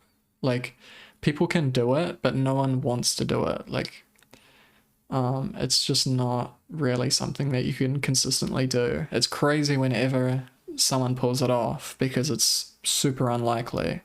It's not just skill involved on perfect timing, it's also on dragon height, because dragons have random height, and if the height is bad, then you're going to do less damage with the explosives. Which means that you're not going to be able to pull off like a 3 explosive or something. And on 5 explosives, basically everyone blaze beds. Unless they're like forcing 0, because no one does 4 explosive 0. So on 3 explosives, on 4 explosives, like Rain is on, no one blaze beds really, because you can't really get away with it. So pre-places portal, and there are blazes upstairs. What is the time between spawns? I always forget this number. Let me look this up. Spawner. It's between something and something. Seconds, between 10 and 40 seconds, spawners.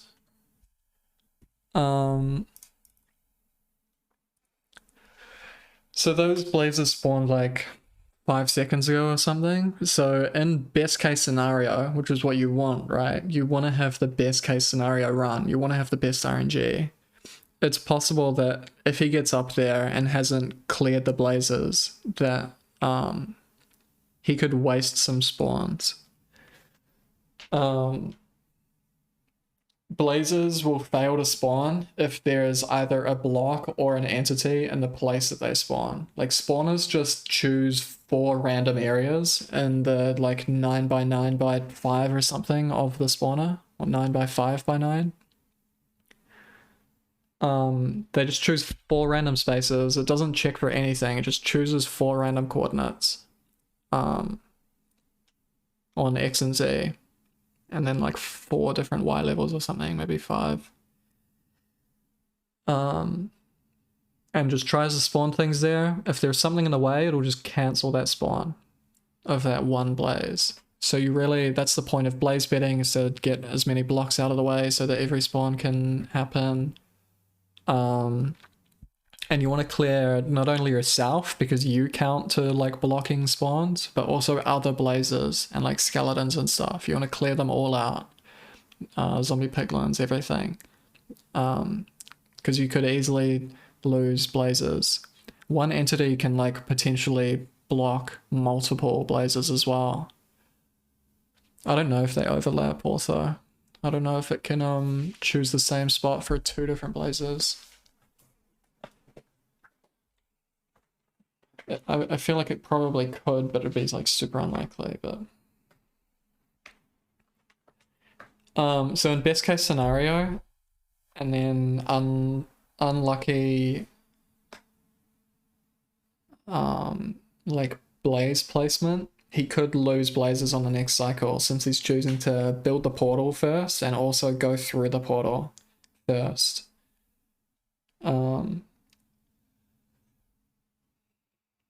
So yeah, I think the best decision was to kill the blazers and then think about building this portal. So now what he's doing, he doesn't have that many rods. We're gonna find out. I think he's got 2 rods, right? Yeah, 2 rods. Obviously he's not trying to get an 8-eye right now. This is just a strat that a lot of runners do when they have 20 obsidian. So the idea of it is that the 4 seconds that he's waiting in this portal animation is 4 seconds like less on the spawner times, because he's waiting for these spawners to spawn still, right? Still needs 3 to 4 more rods. So the idea is that you overlap the 4-second portal animation of the first portal, because he's intending on pearling somewhere and going to a second portal later. You overlap this first 4 seconds with the spawner. Because if you already have like 6 rods, the first 4 seconds could just, you know, be in isolation. Those 4 seconds could happen without being overlapped with anything. But the theory of it, whether or not it's correct to do, has always been kind of argued with. And has been controversial, especially after this run. Because what if he spawns in the stronghold? Or what if he spawns, you know, like 50 blocks, 100 blocks away from the stronghold? Where it'll be faster for him to just, like, well, a portal will snap, actually, but we'll get to that soon. But if you're trying to build a second portal too close to the first portal, when you go through the second portal in the Nether, it'll just take you back to the first portal in the overworld.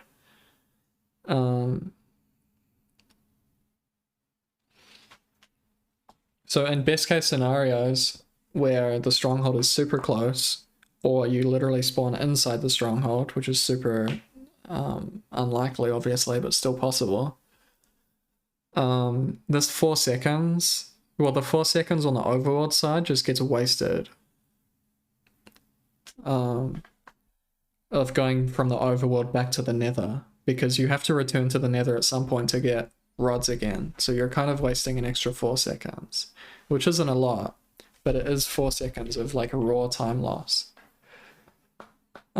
Super unlikely again, but we are in, like, you know, runs are really fast nowadays.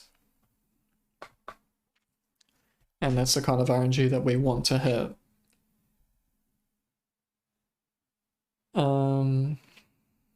So the other idea is that rather than trying to overlap those 4 seconds of the first portal on a low amount of rods, which is what Rain's doing right now, rather than doing this, you wait until you get 5 or 6 rods. Just because in the best case scenario, you're able to just not even think about going back to the Nether. You're able to just go. Go straight to the stronghold or whatever. Because 20 obsidian has a lot of RNG to it. Like, if the second portal is in a wall or something, or it's like, you know, in a lava lake and you don't have fire res, like, there's a bunch of cases where going to a second portal can be slower than just going to the stronghold. Because the terrain could just be terrible in the Nether. Like, there's just there's a whole lot of things to think about. Like, and really the safest and, yeah, the safest strat, but also the fastest strat is just waiting for 5 or 6 rods. But Rain opts for leaving on 2 rods, overlapping 4 seconds on both spawners, which is a lot of value. But ends up in this run, it punishes them.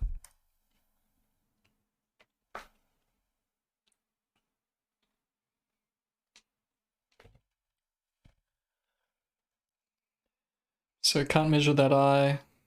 I haven't had a calculator run analysis on the channel before, so how eye measurement works at the like super accurate level of calculators and stuff is you need to look at the exact pixel, which on 1080p is just lining up your crosshair on like GOI scale 3, I think, or maybe 4. You line up the right side of the middle of the crosshair with the left side of the middle of the eye, the iris, or whatever the fuck it's called. And that's the perfect eye measurement.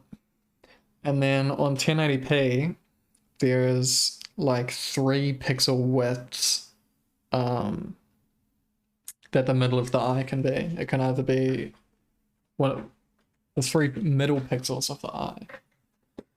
So you have to look for like which of the 3 pixels are wide, and that'll tell you more information about the correct angle.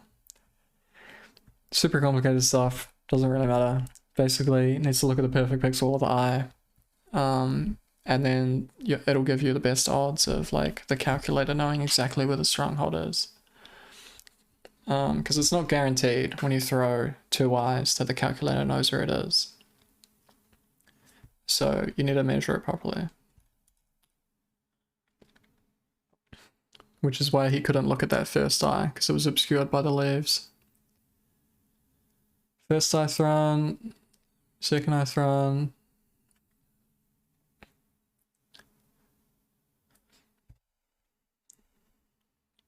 And it's not visible on screen, and he doesn't say it, I don't think. But the stronghold is like 200 blocks away. Oh, there we go.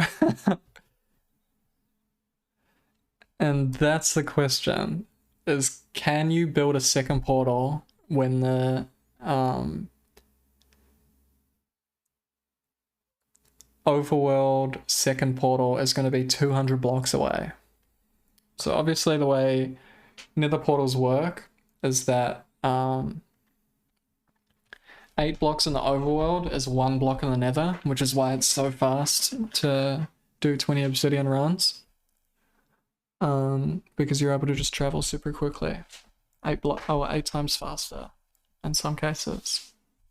And also like skip digging down and that kind of thing, because nether terrain often allows you to access low Y levels far easier than the overworld.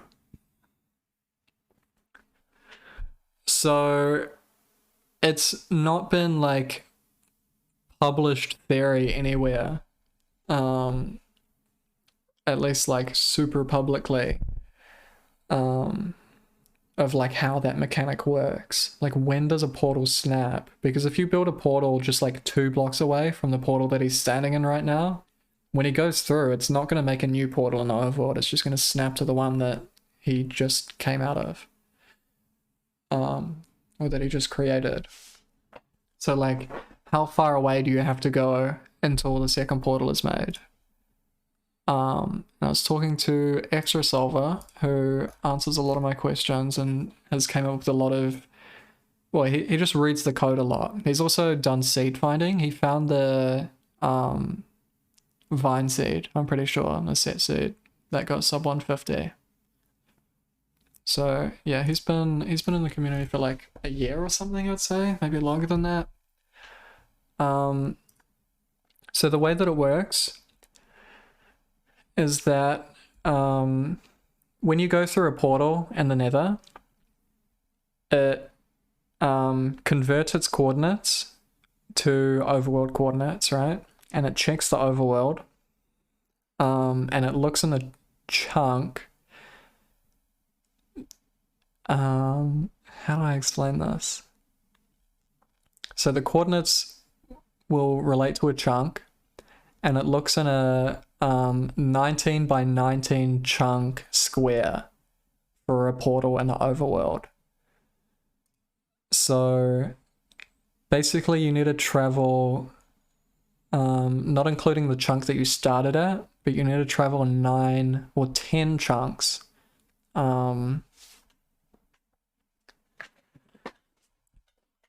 Really, what this means is that, well, something before we get into that, the important thing to think about there is that it's a square. It's not a radius, it's a square. Which means that the snapping range is like quote unquote further diagonally than it is straight. So if the stronghold is perfectly 90 degrees, then 160 blocks is like your safe bet. If it's 160 blocks away, and it's perfectly 90 degrees straight, then you should be safe to make a second portal. But yeah, you could risk, I think, 144. I'm not sure. Like, I think you need to be above 144 if it's perfectly 90. It's not really worth thinking about though. Like, really, 160 blocks is the absolute safest, because you can't really think about chunks and this kind of shit, like mid-run. And then diagonally, if it's perfectly 45 degrees, the stronghold, then it's 224 blocks is the safe distance. This is overworld coordinates, so 160 blocks away in the overworld stronghold at 90 degrees, and 224 blocks diagonally in the overworld. The calculator doesn't tell you distance in the nether, so it's not worth thinking about, but you can just divide those numbers by 8 if you really felt like it. And if it's, you know, 22.5 degrees or something in between, then you kind of need to do the mental math on whether or not it's going to snap. But yeah, 224 is the absolute safest. His stronghold was 200 blocks, right? And it was like not 45, not 90, but somewhere in between. So I'm not actually sure if it would have snapped or not. It would have been super close. That is if it is exactly 200 blocks. I guess we could check that actually. Where is this? Where is this? Well, portal breaking is really hard.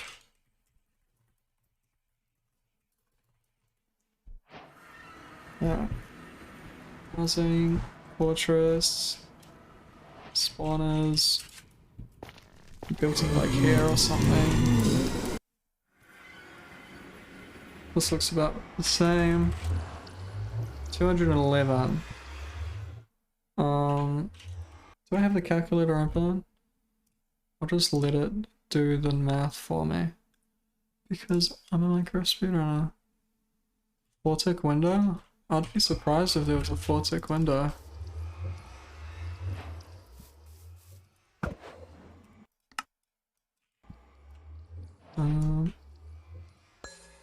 Whatever, man. I'm not sitting properly for this to fucking happen correctly. I need to line this up correct. It's correct, right? I don't know. We'll find out soon. Shut up. Yeah, like as you can already see, 177. Second portal is like in a wall right now. Looks like we can just go down the fortress, it won't be a big deal. It's at 114 on the Z, so we already know it's in the wall. And then minus 128. So it wouldn't have been so bad. 114, 128. But then he would have had to dig down here, would have had to pearl to land this, and then most runners would dig down even further to 40 and dig here, or build a portal here. And you'd have to carve it out. And this would take a pretty long time. So potentially it would have been slower to do second portal, because you'd have to run down here, dig through here, find the coordinate in here, and then dig all the way down here with a pearl clutch, which would have wasted food, although you did have to pearl in the overworld. We'll see if this would have hit. I'll just build an actual portal. No, I won't. I lied. Would this have not snapped and also at 51 would it have snapped to the stronghold or not? No. So he would have had to dig down anyway. I feel like I think most runners would dig down here and carve out this portal down at Y40. Y40 has the best odds for snapping inside the stronghold. But I think a lot of runners, especially Rain, who plays quite risky, would have built it here and would have had to dig down anyway. So, I'm not going to time it, but I feel like this would have been a lot slower to do the second portal.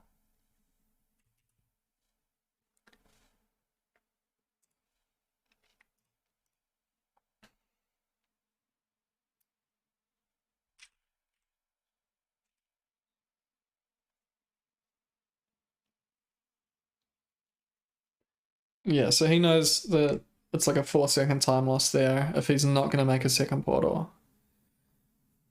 So the second portal wouldn't have snapped to the first one. It successfully created a second portal, but unless you dig the extra 11 blocks down and then the extra like, what is it, like 20 blocks or so in order to make room to build a portal down there, like that's a lot of time. Unless you did all of that, it wouldn't have like been a time save. Even then, I don't think it would have been a time save.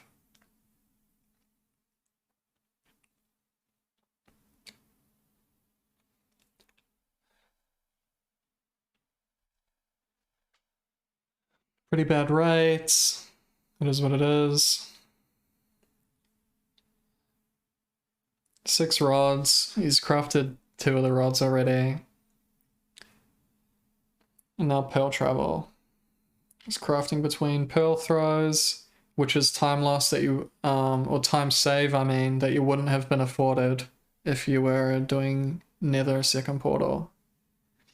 Like he was able to craft the wool and whatever the fuck else he crafted, the powder, between pearls, but he couldn't have done that if he was going to second portal in the Nether.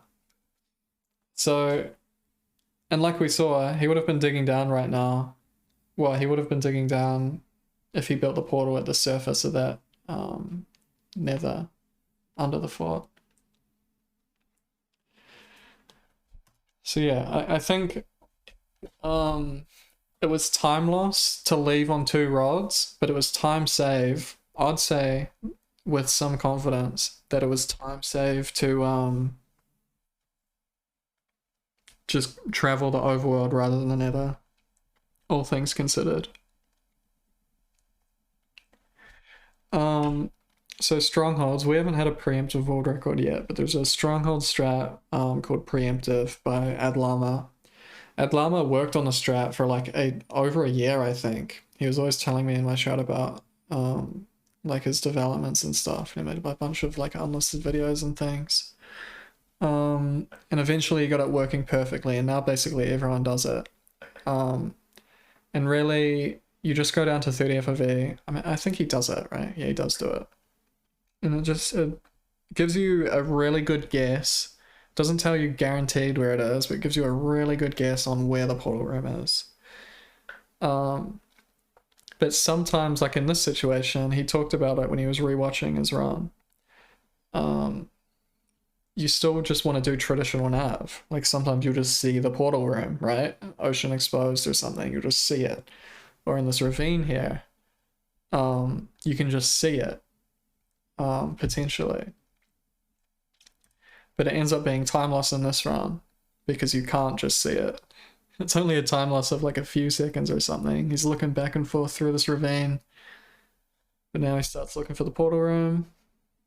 Gets a spike over there. Still trying to see it just in the ravine. Like I think if this ravine wasn't here, he would have nabbed this like 5 seconds or more faster. Just because he wouldn't have had the temptation to like try and spot the portal room in the ravine.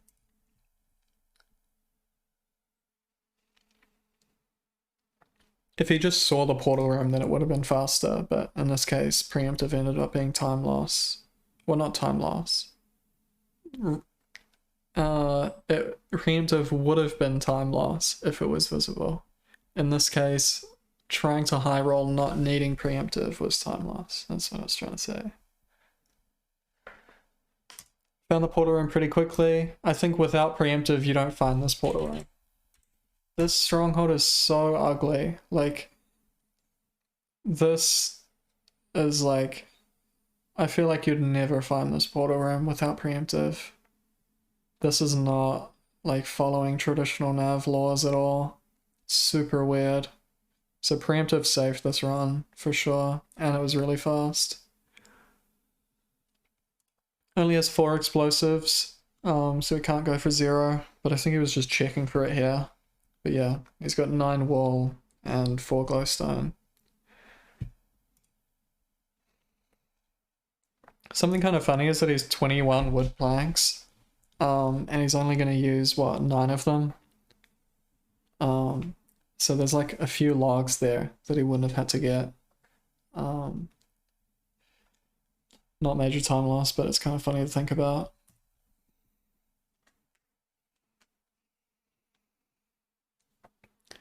And this cage spawn, technically he could have got out of this cage quicker with Pearl Tech, where you can clip through the top of the cage, but it doesn't really matter on perch runs.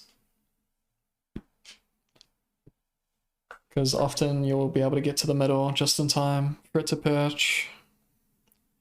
It also only matters on insta perches, which is what you want to get, obviously, but... Does he pre-place? No. He's still not pre-placing it, right? Yeah. So it's the meta with anchors to pre-place it. Maybe he does it here. Does he do it as he pearls in? Let me just check that.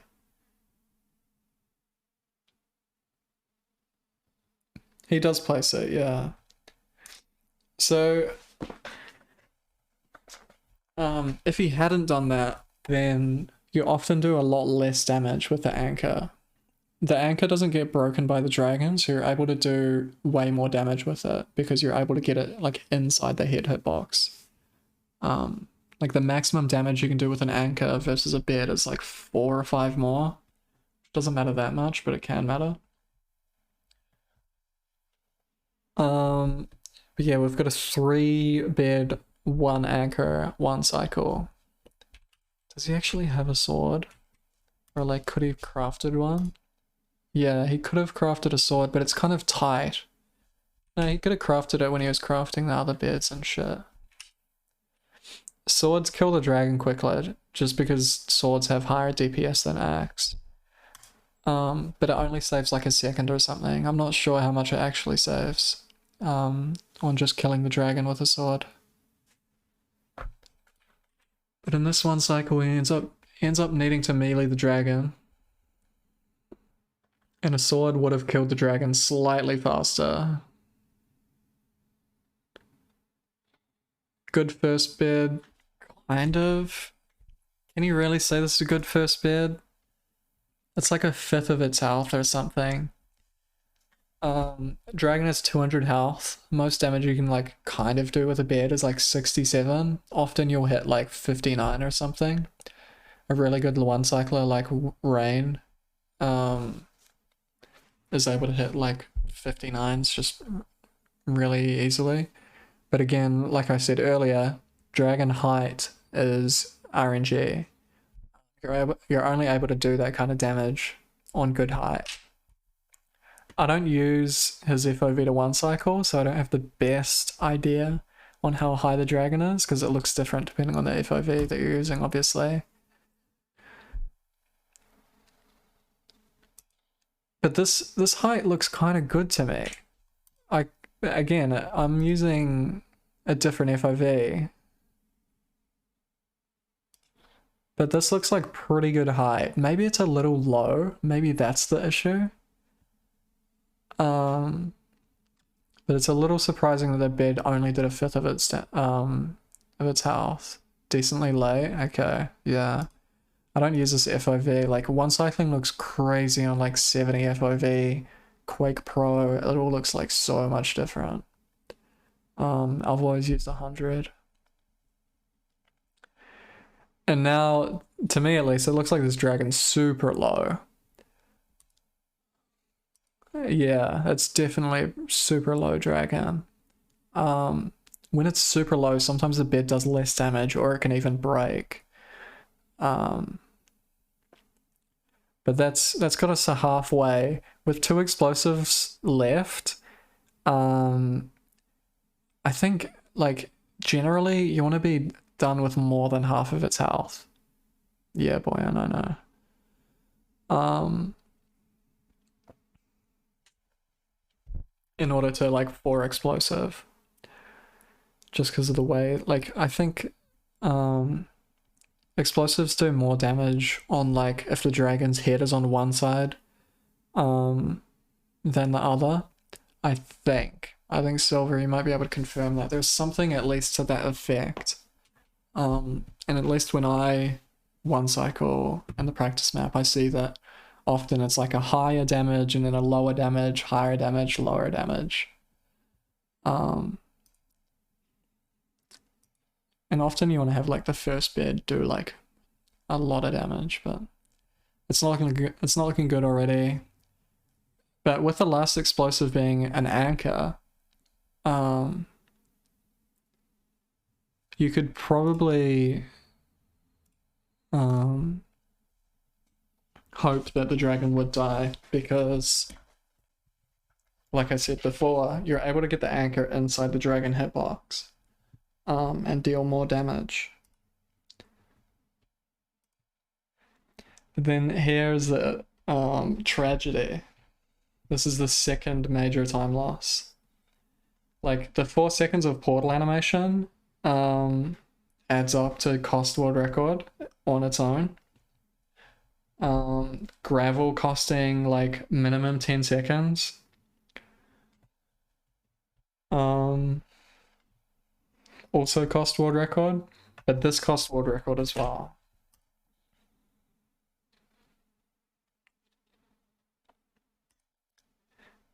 So this should have been an explosive. Like he should have right clicked this. But you can see that he's looking at like the dragon hitbox. You can tell off of this. I could probably try and go crazy with this.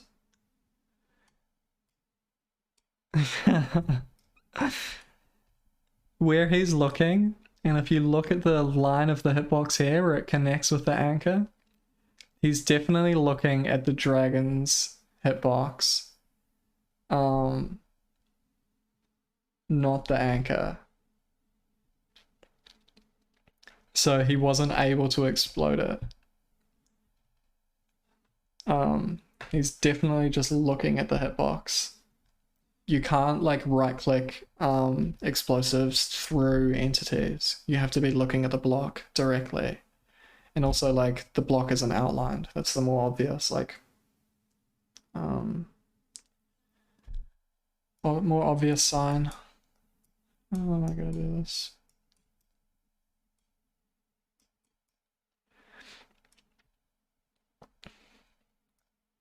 Yeah, a bed would have broken.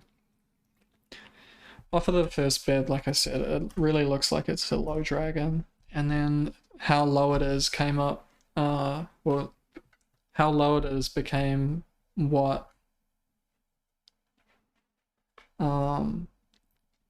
like caused this tragedy. So since it missed, in the moment he was just like spam clicking it, trying to get the explosive off. And he was able to hit it, but now he has to melee it. And there's quite a lot of meleeing to be done. Let me see if we can find out. See sword, MC axe. What the difference would have been in dragon damage.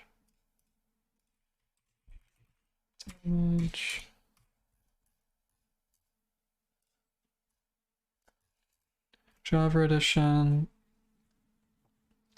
DPS. He has an iron axe. An iron axe has 8.1 DPS. An iron sword has 9.6.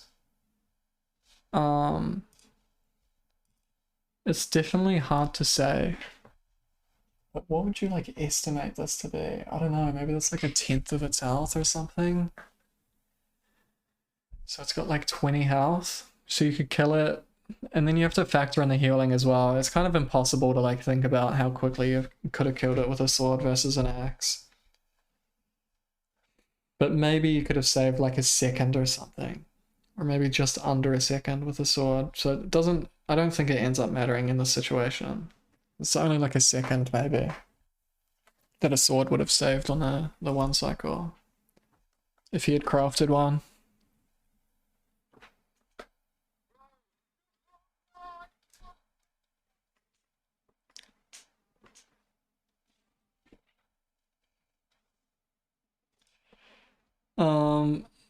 This retime is incorrect. It was actually 8:39. The retime mod was like bugged. The world record's 8:36, you got an 8:39. So there's a lot of things that cost 4 seconds, right? Or even just 3 seconds. There's a lot of things throughout the run that cost that time.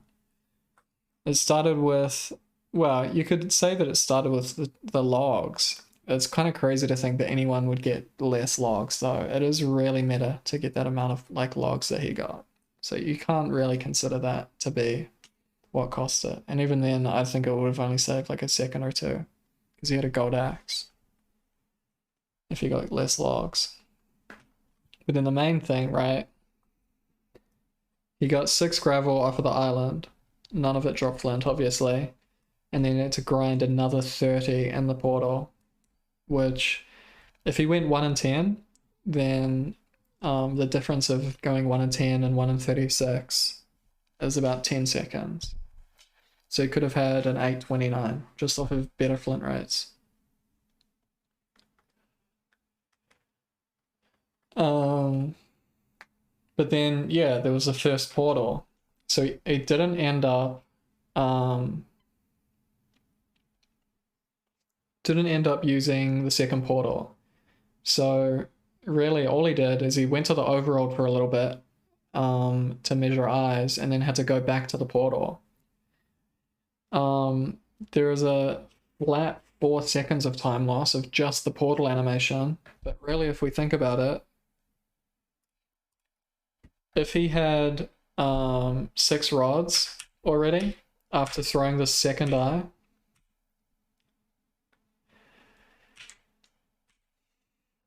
and picking up this eye,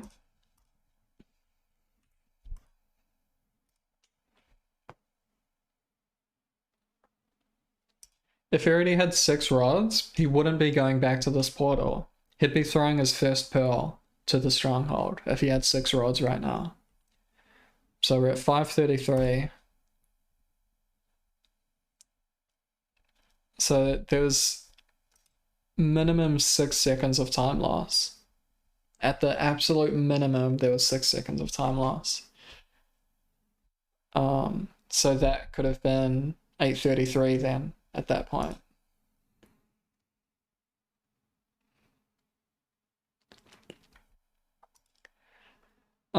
And then of course the one cycle. So if the dragon was just slightly higher and he was able to get this explosive off, and it's a bit of a tall ask, the dragon has quite a lot of health. Definitely more than a quarter of its health here, but you can do like 71 damage with an anchor.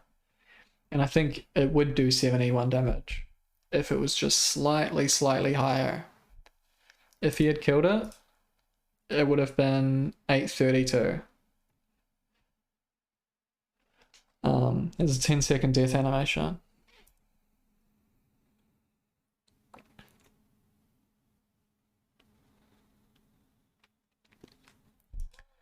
But instead it was what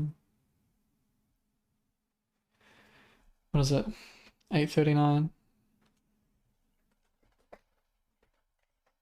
So a bunch of like, I mean, gravel, that's uncontrollable. One cycle, the dragon height, and also maybe the lineup. You could probably argue that if you had the perfect aim,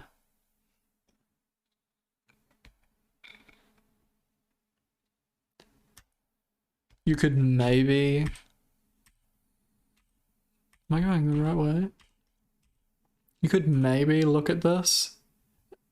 Honestly, that kind of looks like you could look at that anchor. It looks like... I don't know. You see these lines? Like, is the dragon's hitbox completely overlapping the anchor? Is it absolutely 100% overlapping the anchor? If it is, then it was impossible to kill the dragon during this one cycle without meleeing. It kind of looks like it's completely overlapped. But if it was just pixels higher and his crosshair was pixels lower, then he could have killed it. Well, it looks like it's just impossible to even look at it. Pre-placing does more damage, which means that you're more likely to kill it during the one cycle.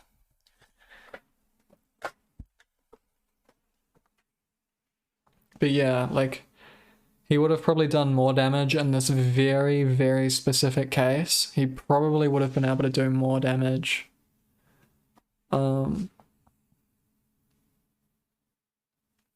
If it wasn't pre-placed.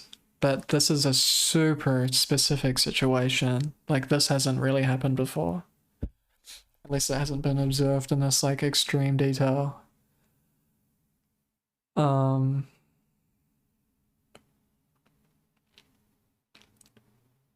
But yeah, like, the one unavoidable thing is the portal. But that's the big thing, and like one of the main reasons why I wanted to make this is because no one actually really knew, like, people knew, but not everyone knew what was the minimum distance to make a second portal, and is it even correct in the first place to do that kind of thing? To leave on 2 rods, or less than 5 rods to measure. Silver convinced me months ago, the whole thing of, in the best case scenario, you don't need a second portal. So I've always, well, I generally try and wait for 6 rods, unless I'm like super, you know, like if it's just spawned or something, like if there's nothing else to do, I'll measure, but it really seems like the correct theory is to just wait for 5 or 6 rods, just in case it's really close, because in this case it would have saved 6 seconds. And in his rewatch, he blamed me because I said, well, he was practicing one day. He was practicing in-game practice, and a stronghold was like, it was like 100 and something blocks away, and I was like, that is just gonna snap, because like a year ago or something, when we were doing Axis, not with the calculator, I had a portal snap. Like, I built a second portal and I got sent back to the first one. I just couldn't believe it. And then I did some like testing and found it was like just anything under 200 blocks was just unreliable for me. So that's what I told him. But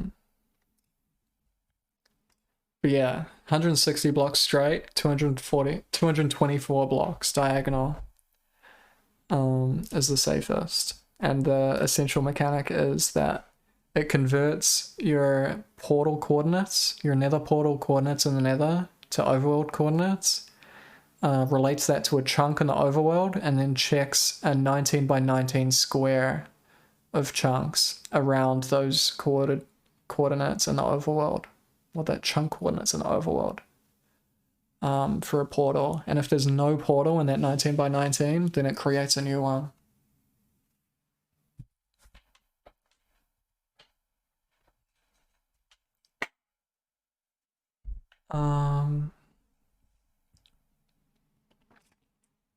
So that was the biggest unavoidable time loss.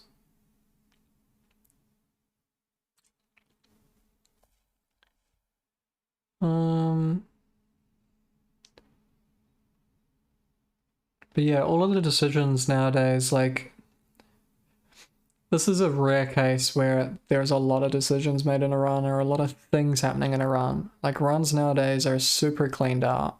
And people don't like that. People are complaining at the moment about how runs nowadays are like bland, or like, you know, really samey and stuff. Because 2 years ago we were playing villages, we were literally mining iron in caves and entering at lava pools. We were playing outposts and stuff. Like, we were just playing everything back then. And we were playing loads of nethers, we were playing monuments all the time, and all of these things. But the route is like really well developed now. And we're approaching the kind of we're approaching micro speedrunning becoming far more of a traditional speed game. We're still not at the place where micro time saves matter a lot. Like, if something saves 3 seconds, 5 seconds, most people don't really care. They're just going to do whatever they've always done, whatever's comfortable. A lot of people practice really fast portals and stuff, but a lot of micro time saves people just don't really care about because they just don't matter at the moment. It's far more important to get a seed that's just like 30 seconds faster than a different seed, just default. Far more important to roll something like that and get good blaze rates and that kind of thing, just stuff that you can't control. It's better to just reset and hope that you hit something like that. Micro time saves are just flashy, really, at the moment. But yeah, runs nowadays are super polished, so there's not a lot to talk about very often. Which I think is a good thing. I think it's a really cool thing that the game is like super polished and optimized now. But I'm biased because obviously I tried to work on it a lot in the early days, tried to find the best route. We finally got to that point. Yeah. Second sub 9 ever.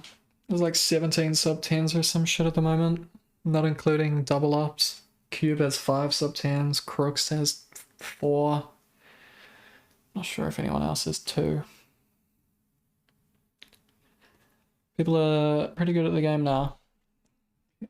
Things that people thought weren't possible are being proven possible.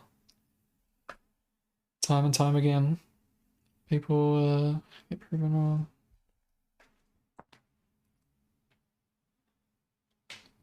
The number of people able to get a world record would go up or down.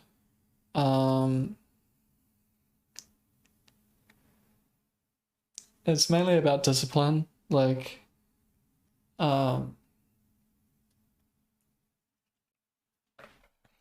we used to think of like, oh, like who's a sub 10 player? Who can get a sub 10? And you'd list like a few people, but now it's like loads of people.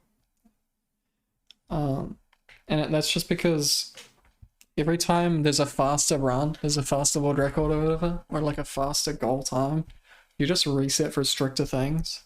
Like if there's going to be a sub 8, we'll just start resetting for sub 8 splits, and then people will get sub 8s. And it'll just keep going like that. It's just how every speed game works. It's like whenever there's a faster run, people just reset with more discipline. They play out less slow shit. Technically, we could reset for sub 7 right now, but we just don't need to at the moment because the world record's 8:30, 8:36. But if anything, there's like more talented players in the micro. In terms of micro, because you need like decent mechanics. You don't need god mechanics right now to get world record. You just need decent mechanics. And there's a lot of people with very decent mechanics right now.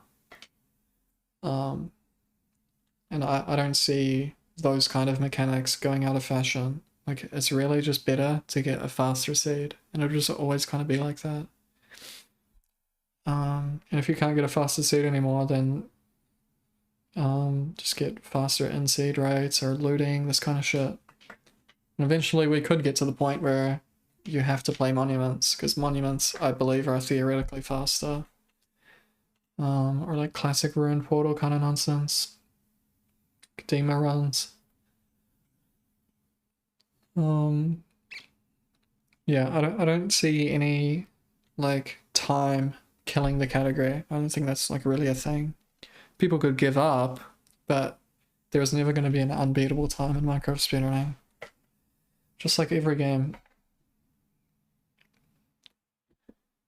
That was the first analysis in like over a year or some shit. I think I was gonna put some kind of fucking links in the description. Yeah. Surely I remember to highlight that shit. What is it? There's some kind of marker. I haven't done a marker in a really long time. Yeah. Will I actually run the game now? Or will I play Mario instead? Because I feel like my mechanics have probably deteriorated over the course of the analysis.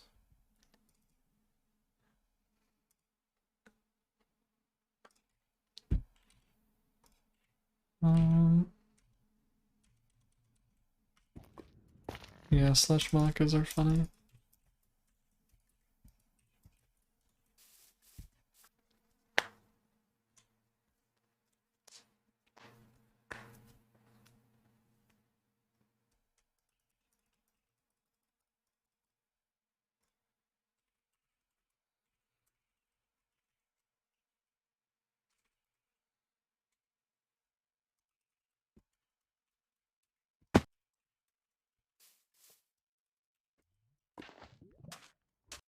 I got permission from right next to do that analysis. He's kind of unsure about it, but I got permission. CSMC.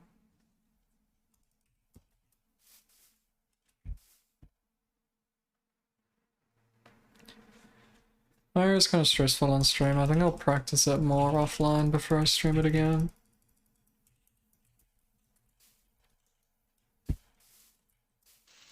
So a lot of the Mario sessions I want to do are just like hard practice.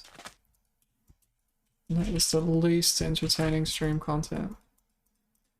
It's even worse than Minecraft practice.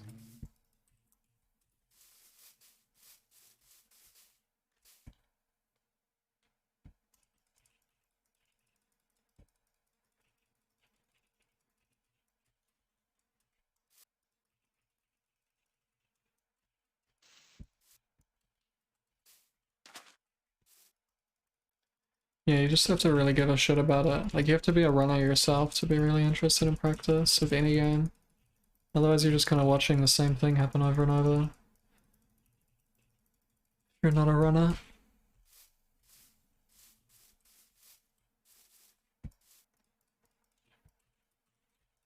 I mean, it updates whenever I update it.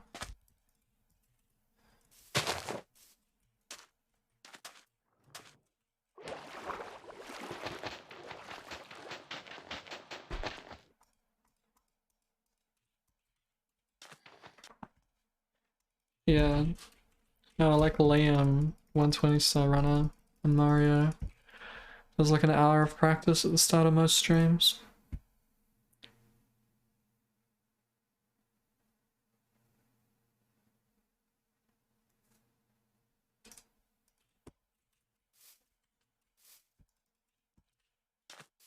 And it's a lot of like talking and stuff, which is cool.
Hmm.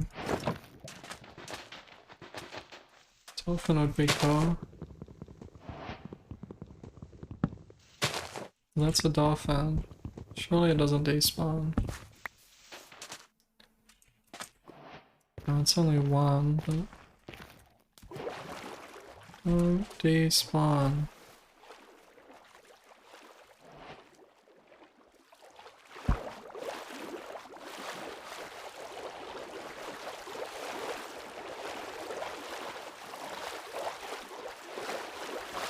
Why did those dolphins leave me?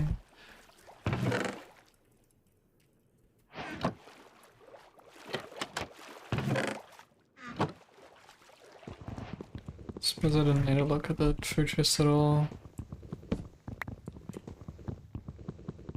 Wait, I'm fucking stupid as fuck.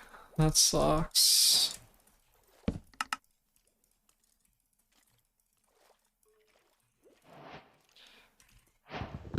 Sucks to be stupid.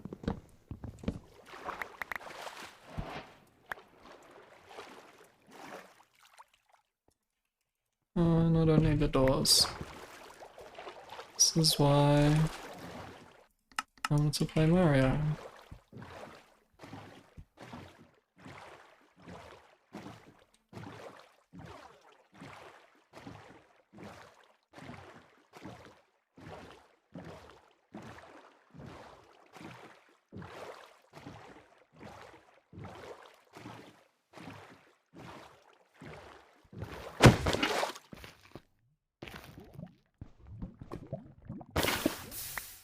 Of course it is. I don't remember how this works. I think you're meant to do something like this. To be fair, I never knew how this worked.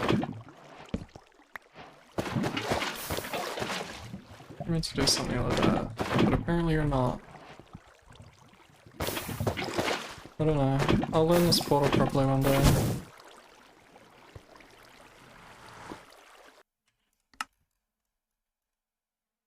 I lost so much time.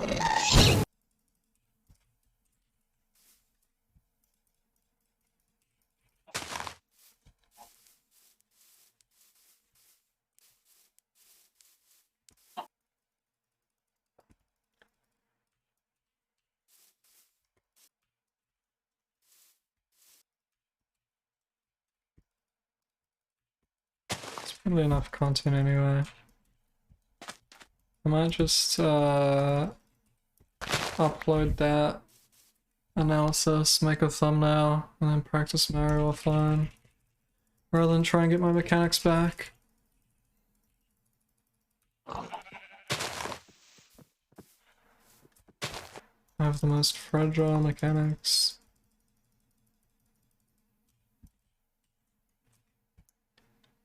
First main channel upload in so long.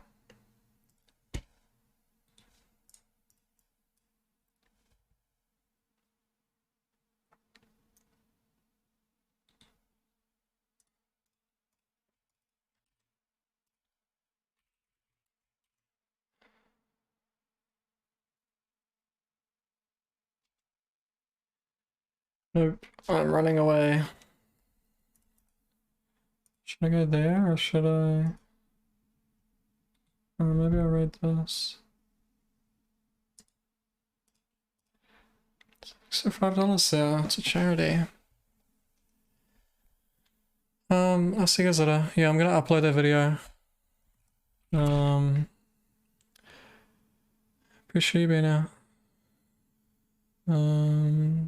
I'll see you later. I'll stream tomorrow at normal time. Sorry for a short stream, but I made a video instead of streaming. See you later.